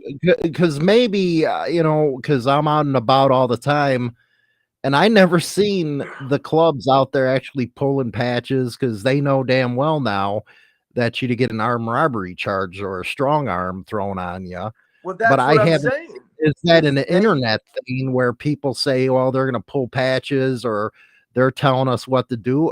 That's just something I don't see on the streets. That's where I'm confused. Oh my gosh. Shit. Believe you me, we've had to defend ourselves many times. Yeah, and I'm not going to talk about it on here, but believe me, yes, people have tried to take patches to this day. I promise you. And as far as the Pacific Northwest, that's what I'm trying to say, is they came to the realization that that was the wrong way to do things, and that's why they have been able to get those anti-profiling laws passed up there. You know what? I would direct you to MPP on that one. I know. And if D actually, was hearing some of this stuff, he'd get upset because they put a lot of work in. It had to do with the police and the laws that were in effect, and not about patch police. And yeah, everybody's coming together. If you go to an NCOM meeting, you'll probably see a representative from all the bigger clubs there, all getting along, trying to do their thing. So yeah, again, what you see with all the news out there, and I have to blame myself, that I guess that's one of the reasons why I'm getting out of it at the end of the year, because I want to get back to motorcycles and stuff like that. Is when you see something like that, everybody thinks it's always happening, everybody's killing each other, everybody's out, at each other's throat. but I do know a lot of the stuff that you see in the news is hyped. And like I said, if it bleeds, it leads. But a lot of these clubs are actually working together that most people don't know about. Shit, I know of like 10 people in my own state that were people that I knew personally that have been killed in the past less than 5 years, man. I mean, yes, it does exist. Now, Oh yeah, as it does far exist. We're alpha males. That's why it exists, you know. well, yeah, But well, I guess. I mean, and but if the there's thing something is, better, if it was something better, Miklo, don't you think it would have changed in 70 years? I think you don't change something that's working. And so I'm we just should playing just devil's give up. advocate here. So we should Give up just on give what up is and what give up I, is, you know, on what give up on what? Just let me know that. we should not be looking for a better way of doing things. That's what I'm telling you. That I was told straight up by people up there in Seattle. We realized that that was the wrong way of doing things, and we stopped. And that's why we were able to get these anti-profiling laws passed. Well, I think it was the hard work of Yes, of the course, clubs and a hard absolutely, work with the spear, as I call him, Double D, that led with absolutely. MPP doing this. No, He I was agree. the spear, I agree, and and I'm So I think sure, listen, and for I'm sure me, things. we've reached the 2 hour and 15 minute mark. So I've got to get up and travel tomorrow, but uh, I've gone as far as I can go. I'm actually tired. Um, for me, I just want to say, there was an agreement that we wouldn't be using people's names, and that's all you guys managed to do in the end. And that part I didn't like. And I was screaming at you guys in private chat to stop doing that shit. And nobody listened to me. I'm disappointed in that. I don't like to be a part of that kind of stuff. Everybody knows what's going on. And it's just I don't like that. It's not how I get down. I'm not a one percenter. I deal with you guys every single fucking day. And I really wish that I didn't have to. I just wish I could just ride my motorcycle and not have to see none of you guys. But it is what it is. We are where we are. We got to do what we got to do to make it. Um, Miklo, if you're gonna make it, you're gonna stand on your own 2 feet out there, and if you're gonna make it, you will. Most motorcycle clubs don't last 5 years. If yours has lasted, most of them don't last 3 years, 50%. And then 50% of those that last 3 years don't last 5 years. So if you've made it past 5 years, you've done better than 75% of motorcycle clubs who've ever started off. Putting that 1% diamond on, I don't have to tell you what it means, what it brings. You already know. You know better than I do. I've never had one. And so, you know, one of the guys asked, what are you guys going to do? Have any of your guys gone to prison? He said, have your brothers been able to represent yourselves behind the walls yet? And and and Don't worry about that. and he We says got it. because if that happens, then you'll be able to know for real whether or not you guys are who you claim to be. So obviously there's okay. So moving on. But anyway, um, I have known you for a long time, known of you, known you, talked to you, seen your progress. I have every hope that you accomplish what you set out to accomplish. I have every hope that you become what you desire to become. And I've had as many haters as anybody. Uh, I took my motorcycle club from something very small and we became very large, and it wasn't easy. So if that's something you're going to do, and and with that patch on, you know more than anybody what the hell it is you're going through, what you've got to see, what you got to do. You know better than anybody. So there are a lot of people. I was looking for your book online. Is your book not online? yeah, it's on Amazon. Uh, I'll send you the link. Well, what I wanted to see was, when someone says that your words aren't this and your words aren't that, they don't mean this, they don't mean that. one of the things that I do when people say something like that to me is I show it's just very easy. You can go to my link on Amazon and see the hundreds of people that have said this book has changed their life or whatever, this, that, or that. To me, that's who you should be concentrating on. To me, you concentrate on the people who celebrate you and you move forward past the people who don't. As someone that's watched you for so long and mentored you at one time, I was very disappointed to see you giving this air. I was very disappointed seeing you breathe those guys' names air. I was very disappointed to see you, a mother chapter president, dealing with this. Only thing you got to do is ride and protect you and your brothers. That's it. That's all you got to do. And be there for your family. And one of the commenters on here, one of my people said, you could start defecating cold beers and they still wouldn't like you. They would have a problem with the kind of beer it was. So move forward. Yeah. And move like one percenters move. Move in silence and make your shit happen. Yes. And to the naysayers, hey man, either we see you 20 years from now or we don't. That part. Halfway there. That part right there. And I mean, to be honest with you, this was that last shot at it. It's all getting put to bed after this. You guys hit me up and offered me this chance to talk about it. I chose to take it because I felt that I hadn't been given a chance to talk on that debate. And I'm very grateful to both of you for having me on here. And after this, to be truth be told, I mean, the whole thing is getting put to bed as far as I'm concerned. Well, you know, as far as BD is concerned about the comment section, when somebody asks a comment, we're going to include everybody. And if, accusations are going back and forth, we have to address both sides. But what the hell is that? It was a fucking sirens outside. I'm sitting here like, what the hell is there? My door. If BD has to go, you're more than welcome to, to keep going, Miklo.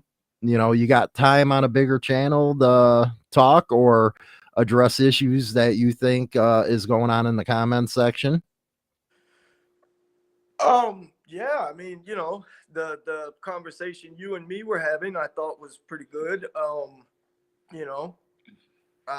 hate to see you go, BD, but if you got pending stuff to do, I mean, to be honest, Hollywood, I think that really we're all on the same page. We're just brainstorming here on certain things. I mean, at the end of the day, we love this culture. I'm gonna take what you said, and I'm really gonna go for it as far as the income thing. And if you can talk to me privately after this, we can. That's fine. Yeah, I think that you know what I think that be something that you would really want to do is get involved with some of the other bigger clubs, sit down at a table, discuss that kind of stuff, and really move forward. Because you are into writing and stuff. There's a lot of stuff out in NCOM that you can probably help if you really like the community. Go out there and help it. You know what I mean? Get involved with everybody, and maybe stuff like this wouldn't happen. Either way, it's your club. You got to do what you got to do. I don't hold opinions on who's this or who's that, because quite frankly, I really don't care. Yeah. It's up to you to be able to back your stuff, and if you're able to do that, God bless. And but as a creator, you're gonna have to really understand that you're gonna get a lot of hate at you. And you're gonna have to learn how to roll it off. Or if somebody's screwing with you, screw with them back. Have fun with it. That's the biggest thing I can tell you, is have fun. You know, Yeah. because really, at the end of the day, does somebody pay your bills or not? Right. To me, Miklo, this is the biggest statement that you could make, other than riding and representing that patch. These are the things that you believe in. These are the ratings. This is what people have had to say. Um, and this to me is your statement. Uh, the only other statement to me that you need to make is I'll see you on the road. And that to me, that's everything. That's what we've had to do. Um, my God, people they just don't like people. It's just the way it is. People don't Right. like people. People have a problem with people, et cetera, et cetera. I find personally that many of you guys that are on this have so much to learn, so much maturity to gain. And many of you guys aren't much better off than the guy you're talking about in terms of time on the set, time working for the club, time, what have you given to the club? Hollywood comes for a more structured, traditional kind of thing. You can hear it, whatever he talks about. One thing we old timers have to realize is that new guys are going to come in and they ain't going to do it like we did it. And that's just the way that it damned is. Like they called us the worst things that ever came, the baby boomers or whatever they called us, the worst thing that ever hit. That's what they're calling you now. And you're going to say the same thing to the young guys that come after you. Hell, the next generation may be riding electric motorcycles. Think of all the bikers that are going to turn over in their graves. If that's or they might be on flying carpets, but the culture will still remain. And it was built from that. Some things you do, I agree with. Some things you do, I don't. And that's what people say about me. But you absolutely have every right to stand for who the hell it is that you think that you are. And obviously, you have brothers standing behind you that appear to, the brotherhood is the brotherhood. And you know when people are standing behind you and you know when they're not. So personally, I wish you the best. I've always had great faith in every man that puts some seeds in the ground. Yeah. Well, good stuff saying that right there, Black Dragon. I guess we'll chop it up for today. Tomorrow morning, I won't be having a show, and the members only still on. But my advice would be get involved in the community, Miklo. You're gonna love it. You're gonna have people partying with you. It's just a feeling of inclusiveness, if you know what I mean. Because let's just face it, you need other people there. If you're into the biker rights stuff, get involved and really make a difference with the riding, man. Either way, you gotta sit there, look in the mirror, and be your own man. But understand there's going to be some stuff that come at you. I hold no ill feelings against anybody. So, to me, this is what it is, and I really hope you get involved with everybody else. Well, thank Because you. I think you can help with your writings. Well, thank you. Hollywood, I want to thank you for having me on your show. And Miklo, I want to thank you for coming on. And, I want to thank you for those messages that you sent me. You know what you sent. And thank you for that. I really appreciate it. I love you, Rock BD. and roll, guys. I'll see you in the green room, Miklo, BD. I'll be right back. Again, tomorrow I won't be having a show in the morning or with China Dow to be members only. We'll be back in full on Tuesday. You all be safe. God bless. Rock and roll.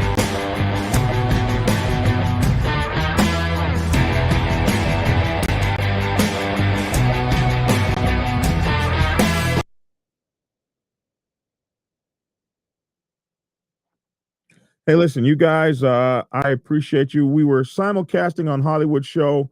For all of you that were on my show, thank you for your comments. Thank you for remaining professional. thank you for taking the time to listen to us, man. It was really good to have you. I don't know if I'll be doing a show or not tomorrow. I'm pretty tired right now, but I just really wanted to hear what this young man had to say to defend himself against a lot of the things that were made of him. And so now you guys know everything. Go look and research the channels and play it all back and come up what you think. But you know, this is a place, this is a world where you got to do what you got to do, and how that turns out is based on you and your brothers. And that's the great thing about the motorcycle club world that's out there. You guys can get me Black Dragon Biker TV on YouTube, Facebook, and Instagram. Please like, share, and subscribe. For those of you who sent donations tonight, I absolutely appreciate it. And we need you. $sign Biker Prez. We need you guys. So we absolutely appreciate what you did. I'm going to try to get up in the morning and see you. You guys listen, man. It's hard to do this stuff. It's hard to start motorcycle club chat. That shit is hard. If you haven't done it, think it ain't easy. I can tell you from experience, it ain't easy. So get out there, be the best you can be, fly high, love each other. The Dragon's Lair Motorcycle Chaos is my online show here, so you can go on and see it. And I'm Black Dragon. That's my 2 cents. Love to hear your 2 cents in the comment section below. Once again, I'd like to thank Hollywood and Insane Throttle and his new channel, Insane Wheels, spelled with a Z. He's done a lot for me and my channel, helped me ever since I ever got started. So I always, if he asks me to help, I just feel like I need to, because he's always been there for me. And you guys here that watch me religiously have always been here for me too. I think of you guys all as a family. I see you, Mike Ball. I see you, Gio. I see you, SSW. I see you, Jake Stewart. I see all you guys, and I love you all. There's too many to name. I see you, Club Brother Goose. I love you all. I see you, producer K Wayne. Love you too. All right, that's my 2 cents. I'm Black Dragon. Thanks for tuning in, and get skinny.